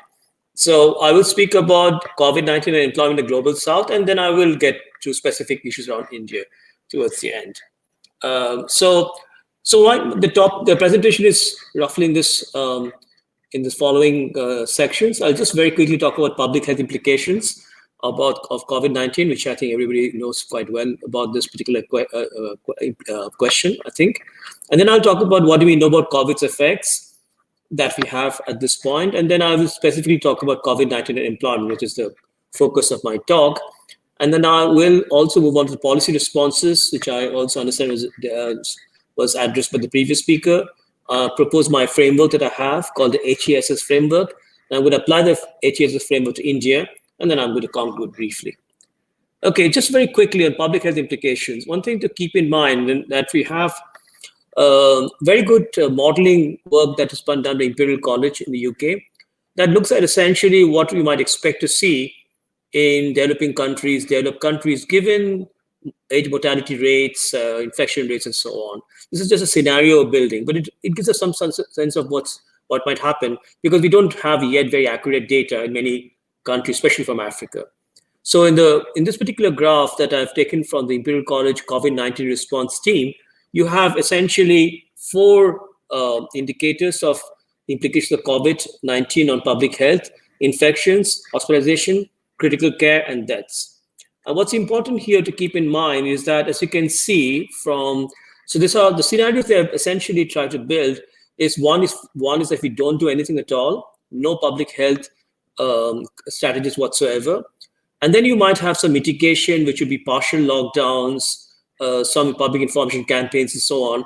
And then you might also have, as India has had in the earlier part of the year, full mitigation strategies, which is essentially lockdown policies and national lockdown policies. Now, the interesting thing here, of course, with this graph is that you can see, by and large, of course, the more the government does something on public health, the less hospitalization, infections, critical care, and so on. That's pretty obvious. If you don't do anything at all, the infection is going to have a huge effect on mortality rates and hospitalization rates. That's pretty obvious. But what is interesting is that if you look at the graphs and you compare by region, so we have all the major World Bank regions in the graph, you can see that in the case of South Asia and Sub-Saharan Africa, these 2 regions which have the poorest people in the world, the effects on mortality is actually not as much as one might see in the case of Europe or North America, and even in East Asia and Pacific. And that's an interesting finding from the scenario, this modeling exercise that has been done by the Imperial College COVID-19 response team, that purely looking at what you might expect to see in terms of mortality rates and critical care demand, it seems that it will be less in South Asia and Sub-Saharan Africa compared to other parts of the world. And as I said, Sub-Saharan Africa and South Asia are the poorest parts of the world. And therefore, that's interesting to note that the death rates are going to be possibly lower.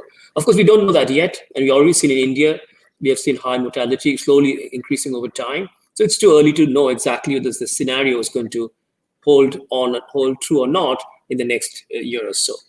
Now, moving on to what do we know about the social economic effects of the pandemic?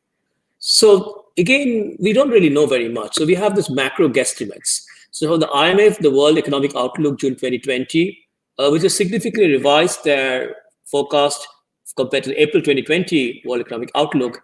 They are sort of seeing essentially a big contraction in world GDP, which we already seen happening in what we have the quarterly income estimates now for many countries, including India.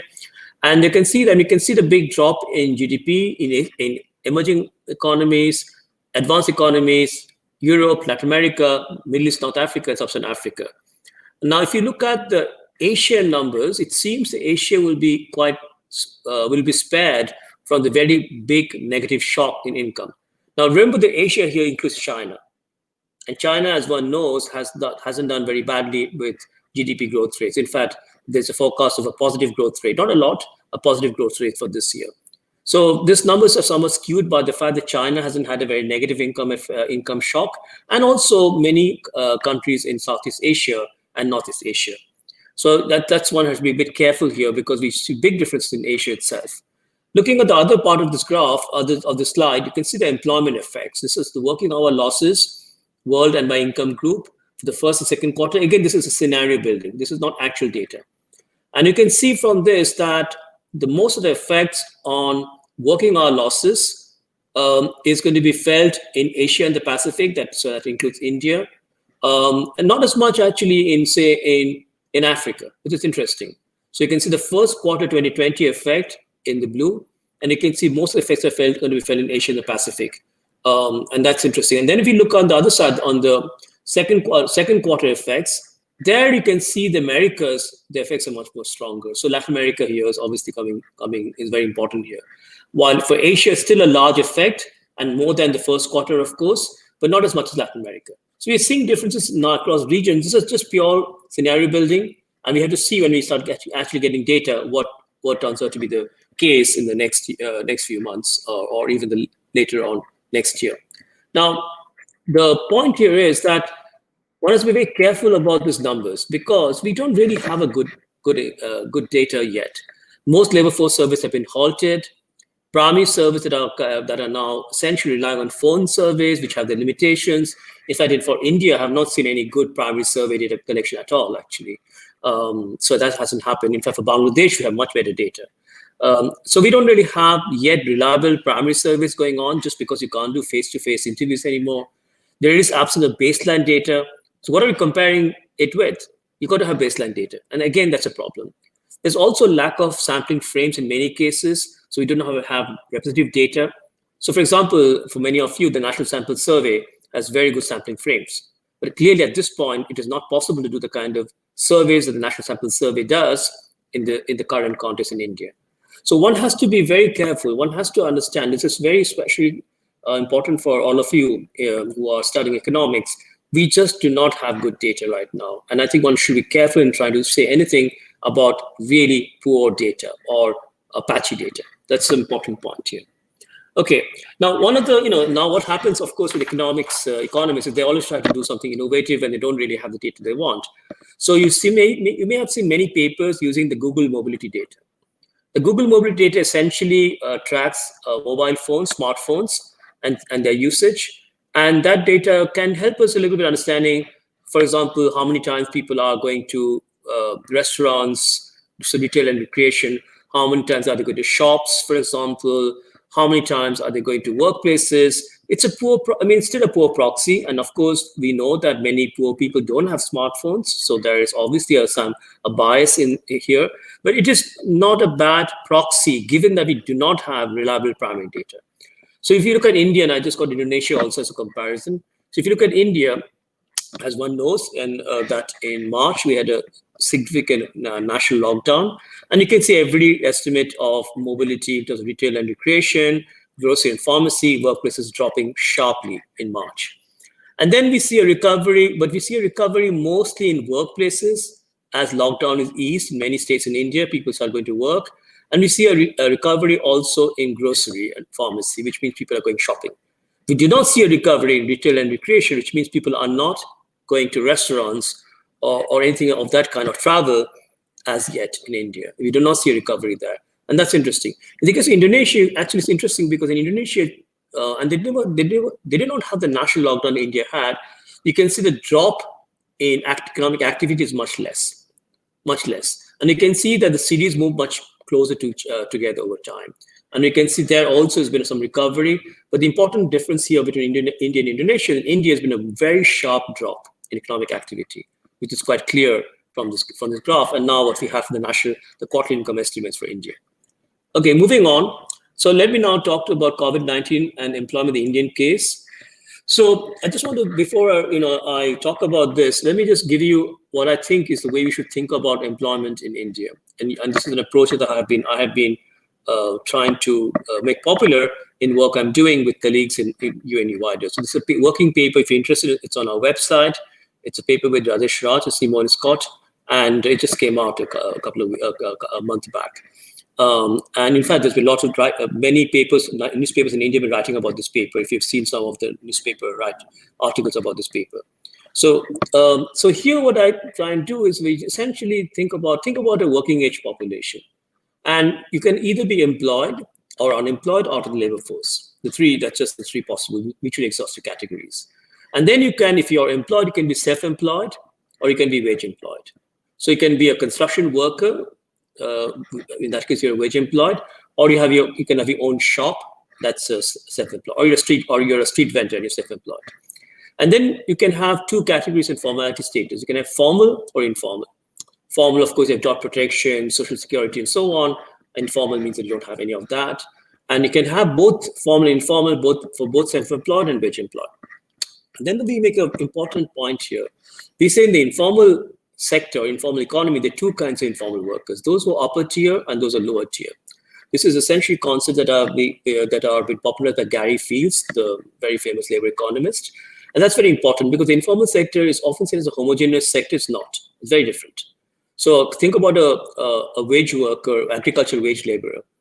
That's a lower tier work, absolutely at the right at the bottom of the job ladder. But if you're essentially working as a contract worker in a manufacturing, say in a formal manufacturing enterprise, you will not be classified as formal, but you will be classified as upper tier informal.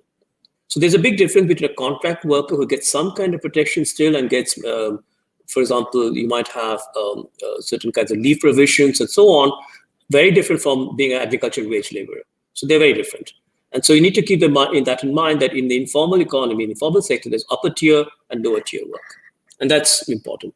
So now, so before I get to the Indian case, it's important to keep in mind that informal employment is significantly, it's evident in the case of Africa and Asia, especially South Asia. So you can see that in this particular figure, which we've taken from the ILO, Africa, of course, has very high rates of informal work, pretty much across the continent, except South Africa. And of course, in South Asia, it's not, and especially India, it's not as high as Africa in some parts of Africa, but it's still pretty high. It's about 75%, 89%. That's very high, which means that basically 3 out of 4 workers and more, I would say, workers are working in the informal sector. That's very high. So one has to keep that in mind in the case of India and rest of South Asia and Africa. You have pervasive informality. That's not the case in Latin America, as you can see from the graph. And it's also not the case in Central Asia or East Asia. So there's a big difference. And also not the case in China. That's a big difference. Okay. Now, so the paper that we had done, what we did is that we used the Indian Human Development Survey. We have 2 rounds, 2005 and 2012. And I hope all of you know about this very rich data set that's been very useful for many of us. What we have done is we categorized workers in these 2 surveys. We had 37,000 workers after we dropped all kinds of problem missing observation. 37,000 workers. So we classified them as formal self-employed, upper tier informal self-employed, lower tier informal self-employed, formal wage employed, upper tier informal wage employed, lower tier informal wage employed. And we have this for these 2 years. And what's really quite interesting and quite striking is, and perhaps not surprising, is that you see so many workers in India in the lower tier self-employed and lower tier wage employed. You can see that. So you see 28.8% of workers are in lower tier self-employed, and 31.6% workers are in lower tier informal wage employed. So together they add up, they are more than 50%. There's also a big group of workers who are in upper tier informal wage employed. And that's particularly the case in 2005, less obvious in 2012. So it's just good to imagine that all the workers we have in the labor market, they're in different kinds of jobs. Some are wage employed, some are self-employed. And then according to where they are in the informal sector versus the formal sector, they could be formal jobs or they could be informal jobs. And in the informal jobs could have upper tier and lower tier jobs. So that's very important to keep in mind. Okay, having this picture in mind, let's look at certain specific attributes of workers. Let's look at gender. Now, the thing about gender that's really, and I hope that some of you know this, is that women are much more likely to be in the lower tier self-employed, informal self-employed. You can see that, 42.8%. and upper tier self-employed, informal self-employed. So women are much more likely to be in the lower tier and upper tier self-employed. There's some also in the formal sector.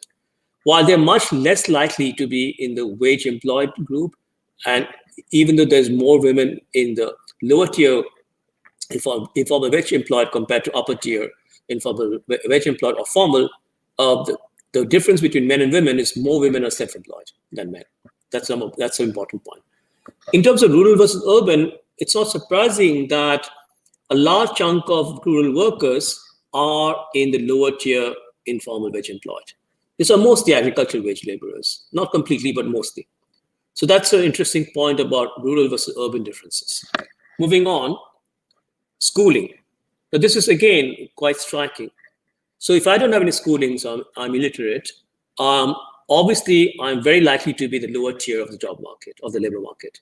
So you can see that 53.7% of workers are with no schooling are in lower tier informal wage employed. Quite remarkable. On the other hand, if you have secondary higher education, you can see that you're most likely to be in the formal sector. So 73.5% formal self-employed and 75.7% formal wage employed. So there's a big difference here in education. So if you're not educated, you're most likely to be in the lower tier jobs in the informal sector. And if you're educated, even secondary education itself, you're going to be more likely in the formal sector. So that's, again, quite striking. Finally, social group. So in India, as we know, social stratification is quite acute. India's caste system as well is well understood in implication of poverty. And that also comes out in looking at where workers are in the labor market.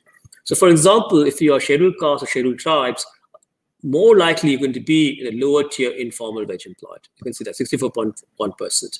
And also to some extent in a lower tier informal self-employed.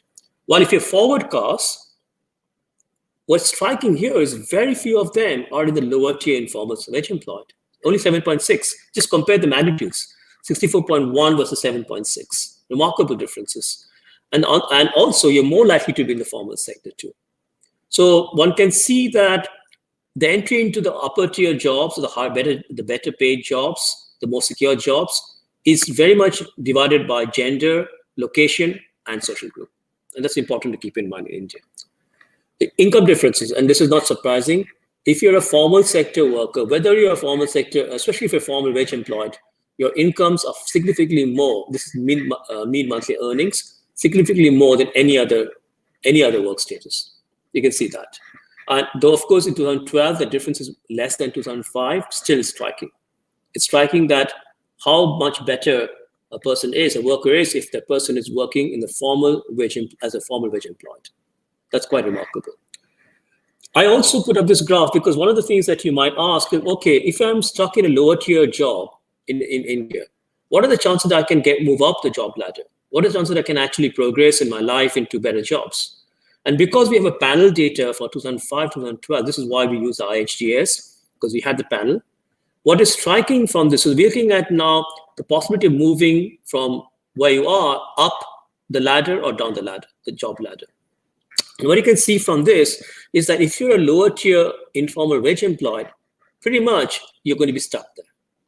So, and keep in mind, we're looking at two rounds which are 7 years apart, 2005, 2012.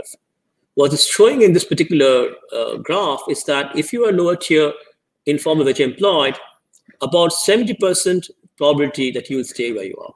That's quite remarkable. So that's not exactly showing a lot of mobility in Indian labor markets.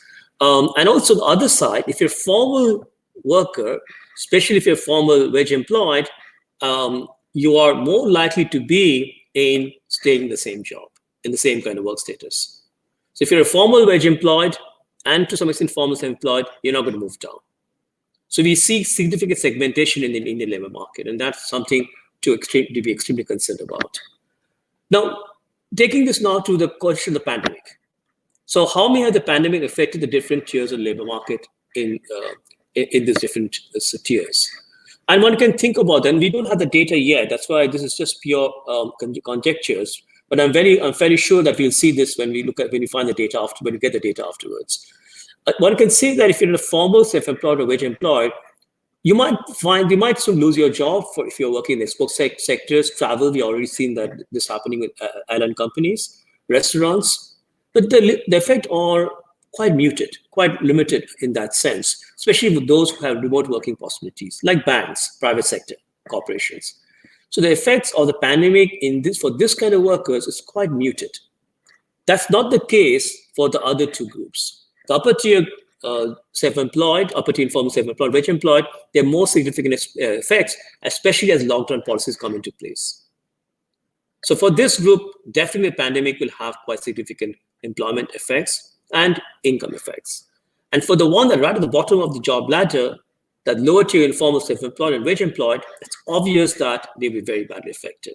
And they are the most vulnerable in the job market, labor market. And that's just because lockdown policies shut down street vending, casual wage labor, and so on. And we've already seen some of that from what has happened with migrants in India, in migrants coming from big cities in India. So this tells you that the pandemic is extremely unequal in its effect. It increases inequality significantly. It does not affect those who can work from home. It doesn't affect the professionals as much, but it affects those who cannot work from home, who need to go to work every day, especially casual workers and the self-employed. And it certainly affects them, especially with lockdown policies. So one should keep that in mind. In the Indian case, we had seen very asymmetrical effects on workers over the last few months. Okay, I'm going to talk a little bit now about policy response. I'm going to propose what I call the HESS framework first. Before I get into that, let's just look at the kind of government response we've seen to COVID-19 ranked by world region. This is from the Oxford Blavatsky School Government Response Tracker. It's an extremely useful database in case you haven't seen it. Very, very useful and very up to date also. So you can see in this particular graph, they are essentially measuring stringency index. In other words, how severe has been the lockdown. And then they're following it over time. So for example, just looking at South Asia, 100 is the maximum we can have. So South Asia, and of course India is an important part of this story, had very stringent lockdown policies in March.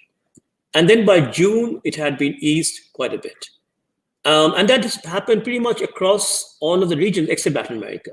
In Latin America, there's been no easing of these stringency measures. While you can see in Europe and Central Asia, we know in Europe now, lockdown has been lifted in most countries. It's been a significant reduction in lockdown policies, and the stringency index is showing quite a big decline. North America, actually, interestingly, doesn't show much of a decline, and that could be because of Mexico being also there, along with Canada, because the US certainly has eased lockdown policies. But you can see the variation both over time across the region in this particular measure, which I think is a very good summary measure. Now, what about economic support? So this is essentially providing cash transfers, all kinds of other mechanisms to help the poor. And you can see all regions of the world have started increasing economic support measures over time. So in March, very few had done anything. And by June, in this graph, we only have it till June, we can see that it has increased over time. South Asia actually has been a big increase. That's quite interesting. South Asia is still not as much as Europe and Central Asia or North America, but South Asia certainly has increased economic support over this period. And of course, you compare with Latin America, East Asia, Middle East, North Africa, Sub-Saharan Africa. South Asia is doing better than Sub-Saharan Africa and Middle East in June. So that's a positive sign here. Of course, South Asia, as I said, also, it's not only India here. So that's an interesting point here that one should keep in mind, that we have seen increase in economic support in many of the countries in South Asia and in fact, the rest of the world. Okay, now I'm going to propose a particular framework that I have been working on with my colleagues Tony Addison and Finn Tarp. There's a working paper here published on our website, number 74. Again, welcome to take a look at it. All our working papers are freely downloadable. I want to talk first about the H. The H is the public health measures. So what we're seeing now in any given country is a combination of public health measures. So for example, we have personal protective measures like hand washing and so on. And this is where the governments tell citizens, you got to wash your hands and you got to wear masks and so on. So this is essentially combination of advice from public health authorities by all available media. Then we have physical distancing measures, travel-related measures, which is essentially control outbreaks in local communities, specific sectors of the population, or sometimes the whole population, as we had in India in March. Then we have how to trace cases, identify, isolate, treat cases to break the chains of transmission. And here we need good testing capacity, and which in India was a big problem for a long time. We need testing capacity, we need professional contact tracers and trained volunteers, which in India has been a problem in many states in India, as you know. So this is where you need this contact tracing because you want to break the chains of transmission. What next? Additional large-scale public health and social measures. Movement restrictions, closure of schools, businesses, geographical area quarantine, international travel restrictions. We've seen all of that in India. Next, we have maintain preventive healthcare measures, because one thing one knows that because of COVID, people are not going to health clinics. People are not getting vaccinations. So you need to be concerned about that. And so how much you make sure that vaccinations happen for polio, measles, and so on in the way it normally should have happened. Next, of course, is effective therapeutics and vaccination. And that is, of course, something that that many countries are working on, and we haven't got a reliable vaccine as yet. And then the question is the very important point: how do you get out of the pandemic? What's the transition plan? How do you do it, conform it to national and local realities, especially looking at the prospect of the economy and public finances? So you need to have a transition phase out of the pandemic, and that's a very important point. Now, getting to the economic and social support, ESS. So here there are many different things that governments have tried across the world. Enterprise assistance, central banks encouraging formal financial systems to expand lending to formal sector enterprises, microcredit programs, small and medium enterprises, taxation, deferring payments of taxes, VAT, corporate taxes, property taxes, so on, extension of deadlines for filing, informal enterprises, typically assisted by household income support. That's certainly been the case in India.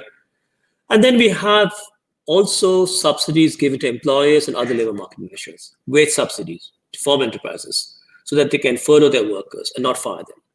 Payments to registered self-employed. Informal workers, mainly supported by social assistance to eligible individual households, training, and so on. So that's important. Informal workers, the support you provide, that's very important for a country like India. Social insurance, public pension increase for all eligible senior citizens, or top-ups confined to low-income pensioners. Again, many countries have tried this.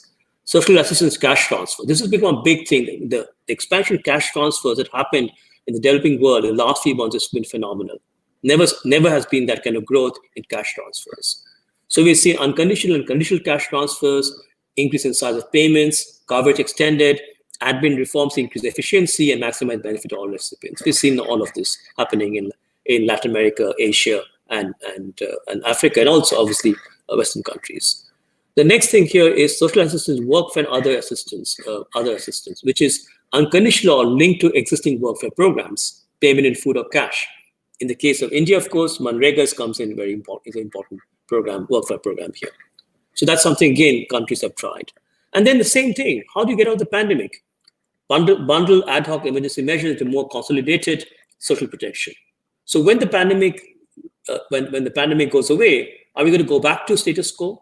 Are we going to go back to the same sort of very limited social protection measure you had before? Are we going to make sure that the social protection you offered in the pandemic will remain and in fact be built up?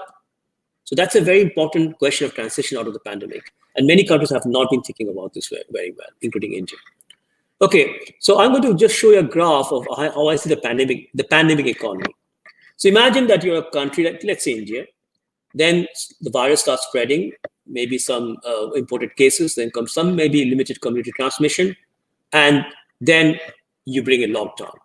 Once you bring in lockdown, and this is a health measure, you see a huge drop in economic activity, as we already saw in India, the Google mobility data. At the same time, because you have lockdown, and as GDP is falling and incomes are falling, you need to bring in economic and social support. So age comes first, and then you have to have ESS. And ESS comes in this period. Now, in this pandemic economy, there are three features which are really important, and which I want to tell you about. First is how sharp, how much do you drop as economy? So this part, how much do you drop? Second, how long do you stay here in the trough where you have a prolonged recession? So how long do you stay in this part? And then how fast do you recover? Do you recover very, very slowly, or do you recover very, very quickly? And here, the important point that I think is missing in Indian debates is you need to bring in this dimension also. Because what has happening in India is, as we started seeing lockdown eased, we saw the virus spreading very, very rapidly. And because in India, this was not done very well, we have a situation where, yes, economic activity has recovered to some extent, but we're seeing the virus spread, and there is no thought about the next stage of the health measures. How do you make sure the virus is not going to spread more? Because sooner or later, the virus's spread is going to affect economic activity. That's obvious. So that's something that has not been thought through in not only India, many other countries, but India is a very good example of this. Okay. Now let me talk about very quickly about essentially policy response in India. I'm going to go through this quickly because I think most of you know about this. We had a fiscal stimulus of 20 trillion rupees, almost 10% GDP. That was quite generous. We had the Reserve Bank enacting decisive expansion monetary policy. We had the Manrega and supply of subsidized food grains, which were useful buffers, keeping unemployment down, ensuring social stability. The government has ramped up allocation to Manrega to the highest ever level, totaling 1 trillion rupees. We also have a heavily subsidized supply of rice and wheat, a special scheme of free supply of 5 kilograms of wheat and rice per person for 3 months, where it was started, and extended by another 3 months, covering 800 million people. And then we also have cash transfers of 500 billion rupees altogether to women and farmers. So this is a kind of backend. There are obviously some other measures also. So that's been a pretty comprehensive approach in some respect. But the problem here is that in India, we have had, the problem here is that there's been no synergy between the health dimension and the ESS dimension, the H and the ESS dimension, no synergy, no thinking through how they can work together. So we have had containment in health, school and workplace closures, public information campaigns, contact tracing, so on. We had economic support measures, the ones that I mentioned, income support, fiscal measures, so on. And I'm going to show you some numbers, which is again from the Oxford Blavatsky School's website, where they have essentially measured these two dimensions very nicely for India and for other countries, and provide a composite measure of these two, H and ESS. So if you look at the Indian data, so you can see here that March, the national lockdown came in, and you can see that suddenly we had a big increase in this lockdown, in the measure on containment and health because of lockdown. You can see the jump that happens here. If I can even see you can almost time it around early March here. And then it goes up a little bit and then it stays, and now we see lockdown being eased, right? Along with that, it took some time for the economic support to arrive. Sorry, that was the lockdown was somewhere here, right here. Now, the economic support took some time to arrive, but it's been now increasing, and now we can see it's at a steady rate and it's been dropping a little bit. And so the composite measure shows an increase and it stays somewhere it is. Now, if you compare India to other countries, one could argue that India did bring in lockdown very quickly, and economic support also came in fairly quickly. But the problem here is that you don't see any change here. Nothing's happening here, especially on economic support. So one could argue that at this point, as the lockdown had very serious negative effects on poor people's incomes, economic support should have been expanded, but that hasn't happened. So that's something to keep in mind. But this particular graph is very useful to see what's happening over time. So India's HESS policies. It's been mostly ESS in the last few months, less H. We have seen some local lockdowns and quarantines. So as a consequence, this has led to the rapid spread of the virus as lockdown policy was removed. How long can India afford its current unlockdown policy? The spread of the virus leads to more deaths and also affects economic activity indirectly. Why should the spread of the virus affect economic activity indirectly? Well, I already showed you the graph. People are very reluctant to travel. People are very reluctant to go to restaurants. Restaurant sector in India is a huge employer of informal workers.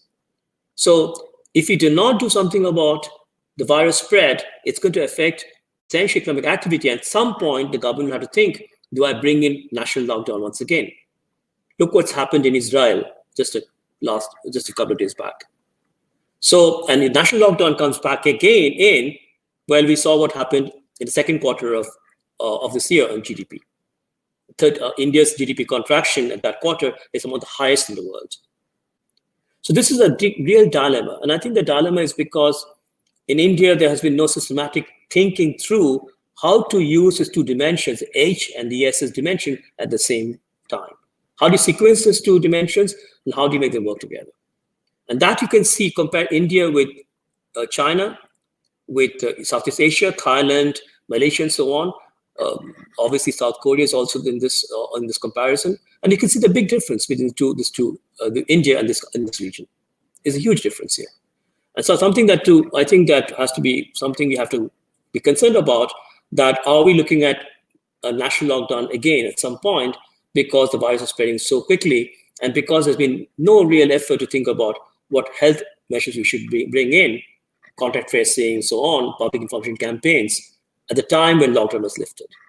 Okay, I'm just going to stop. I have one last slide here. So the pandemic has had large negative effects on livelihoods and jobs in Global South. Most effects are felt in the informal sector. India has a large informal sector, so India was particularly badly hit. Policy response mostly in India has been on the ESS side, very little H. So it may lead to a muted recovery, which we're already seeing to some extent, but at the cost of health outcomes. I'll stop here. Thank you.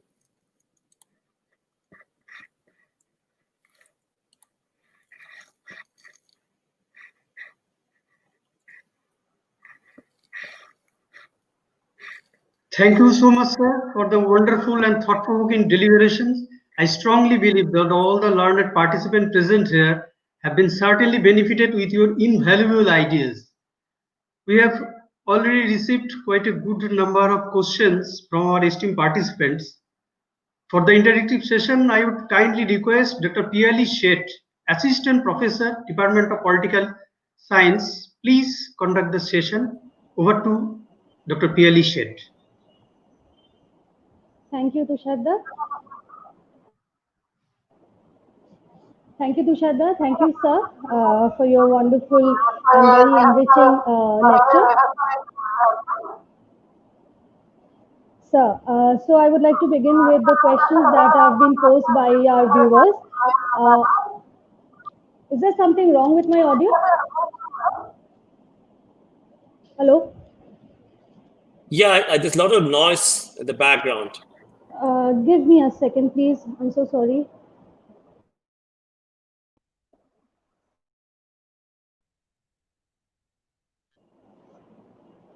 Is it okay now? Hello? It's better. Thank you. Okay, thank you so much, sir. So to begin with the questions, the very first question is in the context of the various incentive measures that have been announced by the central government of India, which is nothing but on the supply side in the sense of economic measures. But the reality is that a large section of people do not have money right at this moment. So do you think this kind of a policy will work out? What are your views regarding this? Do you want me to answer the question one by one? Yes, sir. This is one question. Okay. If you can share your views, I'll go on to the next one. I don't agree that it's only been supply side. There's been demand side measures also. The fiscal policy measures are on demand side. So this particular pandemic has both supply side effects and demand side effects. This is not a typical crisis. Normally, when you have a recession, think about the global financial crisis in 2008, or think about the Great Depression, right? In there, it was a demand side shock. Demand contracted. So that's why we have John Maynard Keynes' very important work. But this is not only a demand side. This is both demand and supply side. What do I mean by that? Well, when you have a lockdown policy, it's not a demand shock. It's a supply shock.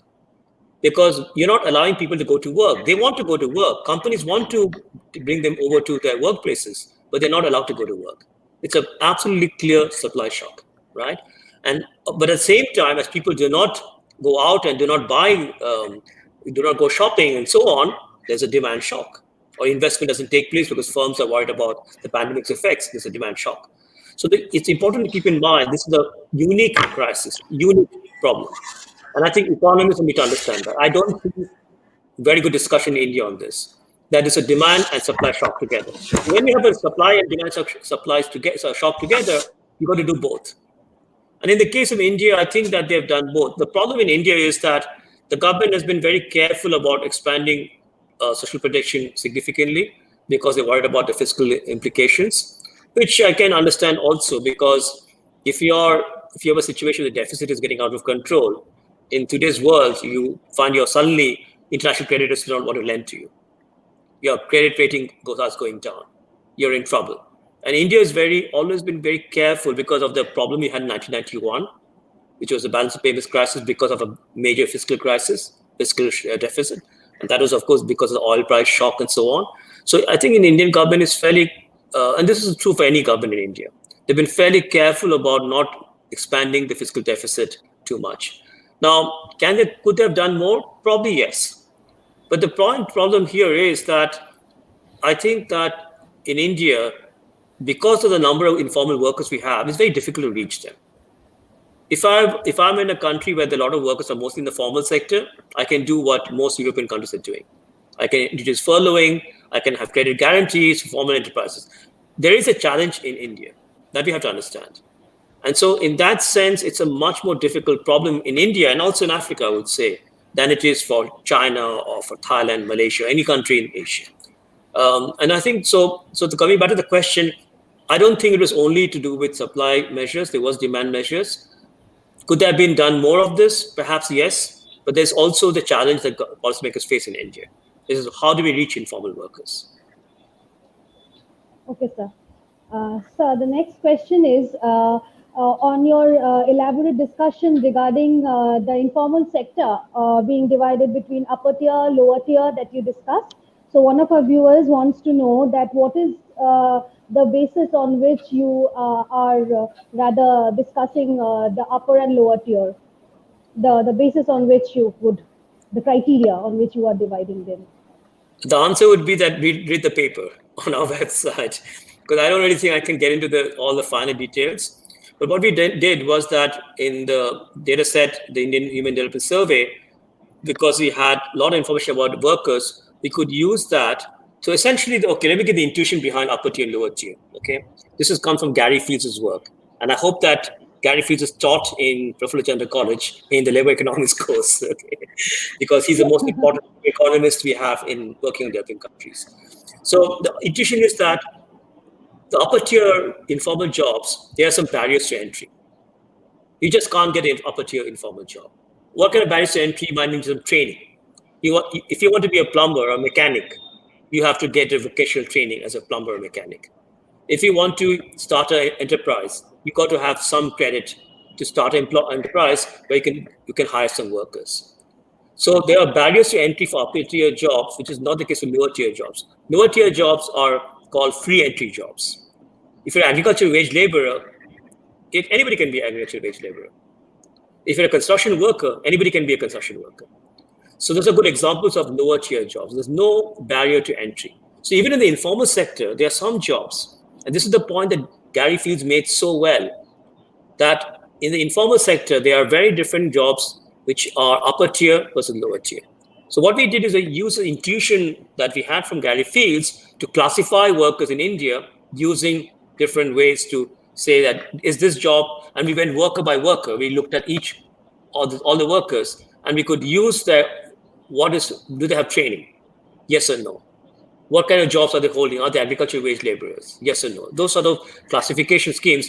And please read the paper on our website, because that provides a very clear understanding of this classification that we did.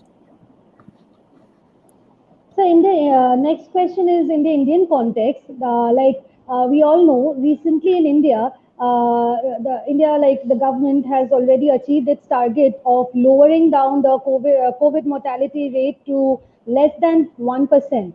So do you think this is a hopeful situation with regard to the economy right now coming back to its old track, or maybe boosting up the employment scenario?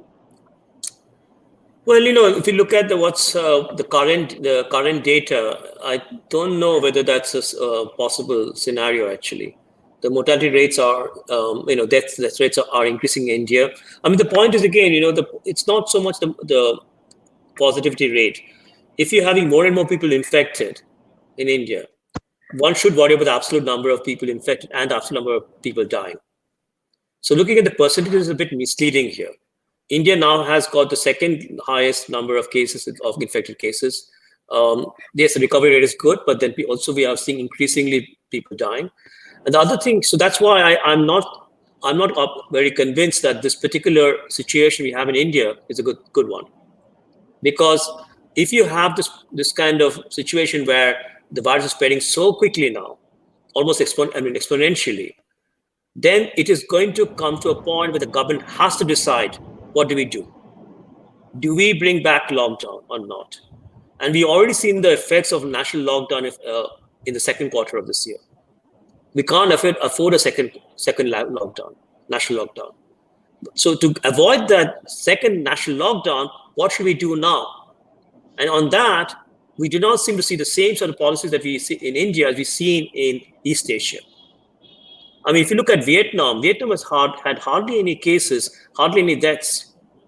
It's a country that's not particularly rich country, right? So why has Vietnam done so well? Why has Thailand done so well? Forget about China. China's a special case. Why has any of the countries in East Asia done so well? And why has India done so badly? Yes, Vietnam is a very good example, yes. Yes, sir. So the next question is regard to the contemporary scenario where we see that the general people they are right now quite aware with special regard to social security measures like say insurance policies, health insurance policies. So in post-COVID India, do you think there is an increased penetration of insurance industry with regard to the general population, maybe through government social welfare schemes? Well, I certainly hope so.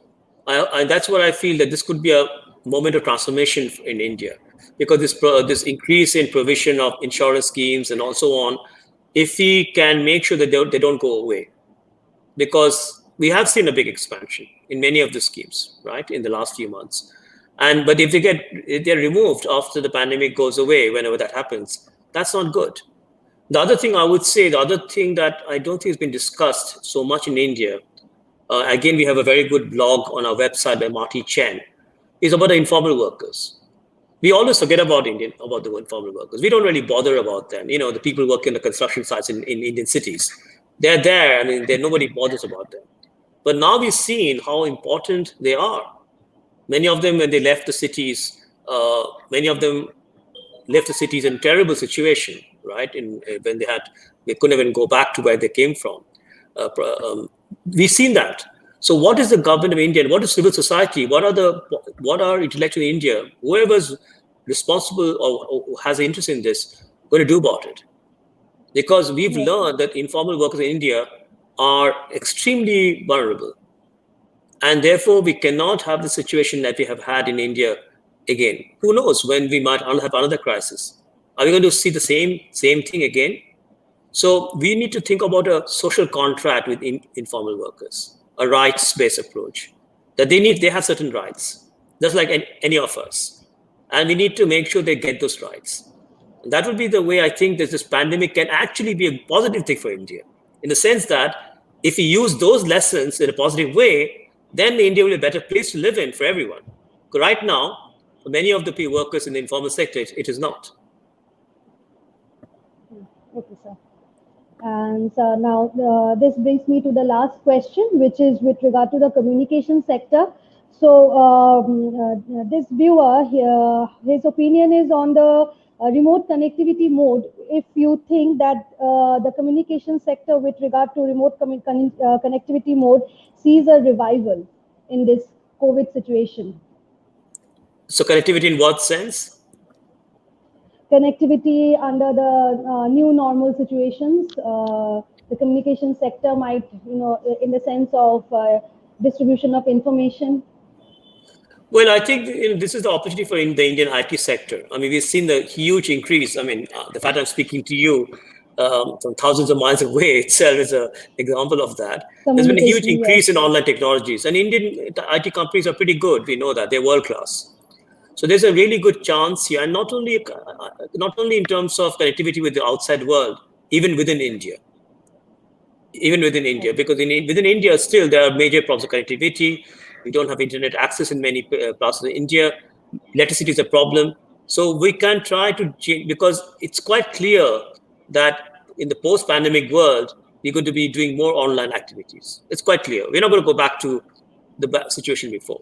We now know that we can use online technologies the way we are doing it now, right? So there's a really Thank you. opportunity here for Indian companies, especially the IT companies, to do something positive. And I'm hoping that happens. Thank you, sir. So this brings me to the end of our interactive session. Thank you again so much, sir. Now over to Professor Tushar Kantipal. Tusharda.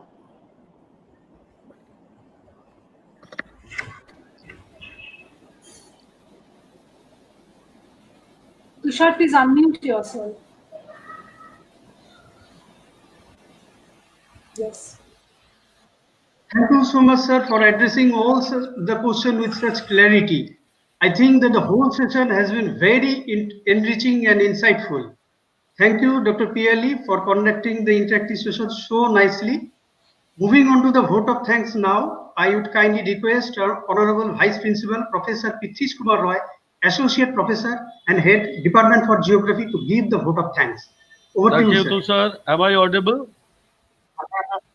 Hello. Oh, Yes, sir, you are okay. audible. So this was really a fascinating discussion on employment scenario in the developing world in the post-COVID era with special reference to India.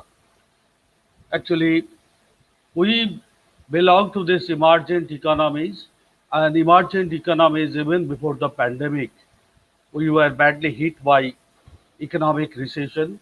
So even before the pandemic, we were not well. But after pandemic, the devastating effect on economy and the trauma in the public, particularly in the unorganized sector, uh, that has actually ravaged the total economy as well as the psyche of Indian population.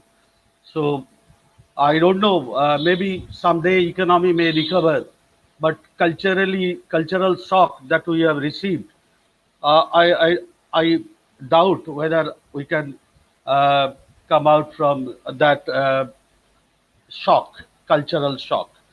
So anyway, I must thank both these panelists for their enriching discussion. And before that, I must congratulate the president of the governing body for allowing us to host this webinar. And along with President, I must also thank the other members of the governing body, the internal and external members of IQAC, the Secretary IQAC, Dr. Sonali Roy. The speakers, Professor Dr. Shoikat Sinha Roy, Professor, Jadavpur University, Department of Economics. I've gone through his lecture, and that was a fascinating one, I must admit, by any standard. So, the COVID impact on Indian economy and the subsequently in the global economy, uh, and, and the entire economic scenario was lucidly discussed by Professor Shoikat Sinha Roy. Actually, uh, just a glimpse of the economy he has presented. The actually 80s decade, we have seen the globalization of globalization of the economy, but in the last 10 years, we have seen the the emergence of authoritarian leadership in different parts of the world, and again we are getting this conservatism in the economic sector. So India was badly hit by that, and finally the fatal blow was from the COVID pandemic. Professor Kunal Sen, Director, Evenwood Wider, and Professor of Development Economics, Global Development Institute, University of Manchester. I must acknowledge, I must express my gratitude to this professor because his deliberation was fantastic, and I think everybody enjoyed his lecture thoroughly. So I must also acknowledge my gratitude to Principal Dr. Ratnakar Pani for his unstinted support in this entire panelist. And Piali and Tushar Kanti Pal, along with Professor Suparna Ganguly of the Economics and Political Science Department, respectively, I must also acknowledge their contribution. And finally, not the least, Dr. Salam for technical support, all the teaching and non-teaching staff uh, who has made their contribution in the webinar. Thank you very much. Thank you all. Over to Tushar. Thank you, Professor Pitish Kumar Roy, for giving the vote of thanks. I would like to thanks to both the respected speakers for spending their invaluable times in this international webinar. I would like to thank all the participants for their active participations and making this webinar a grand success. With this, we conclude this international webinar. Thank you to all of you. Good night. Good night. Thank you.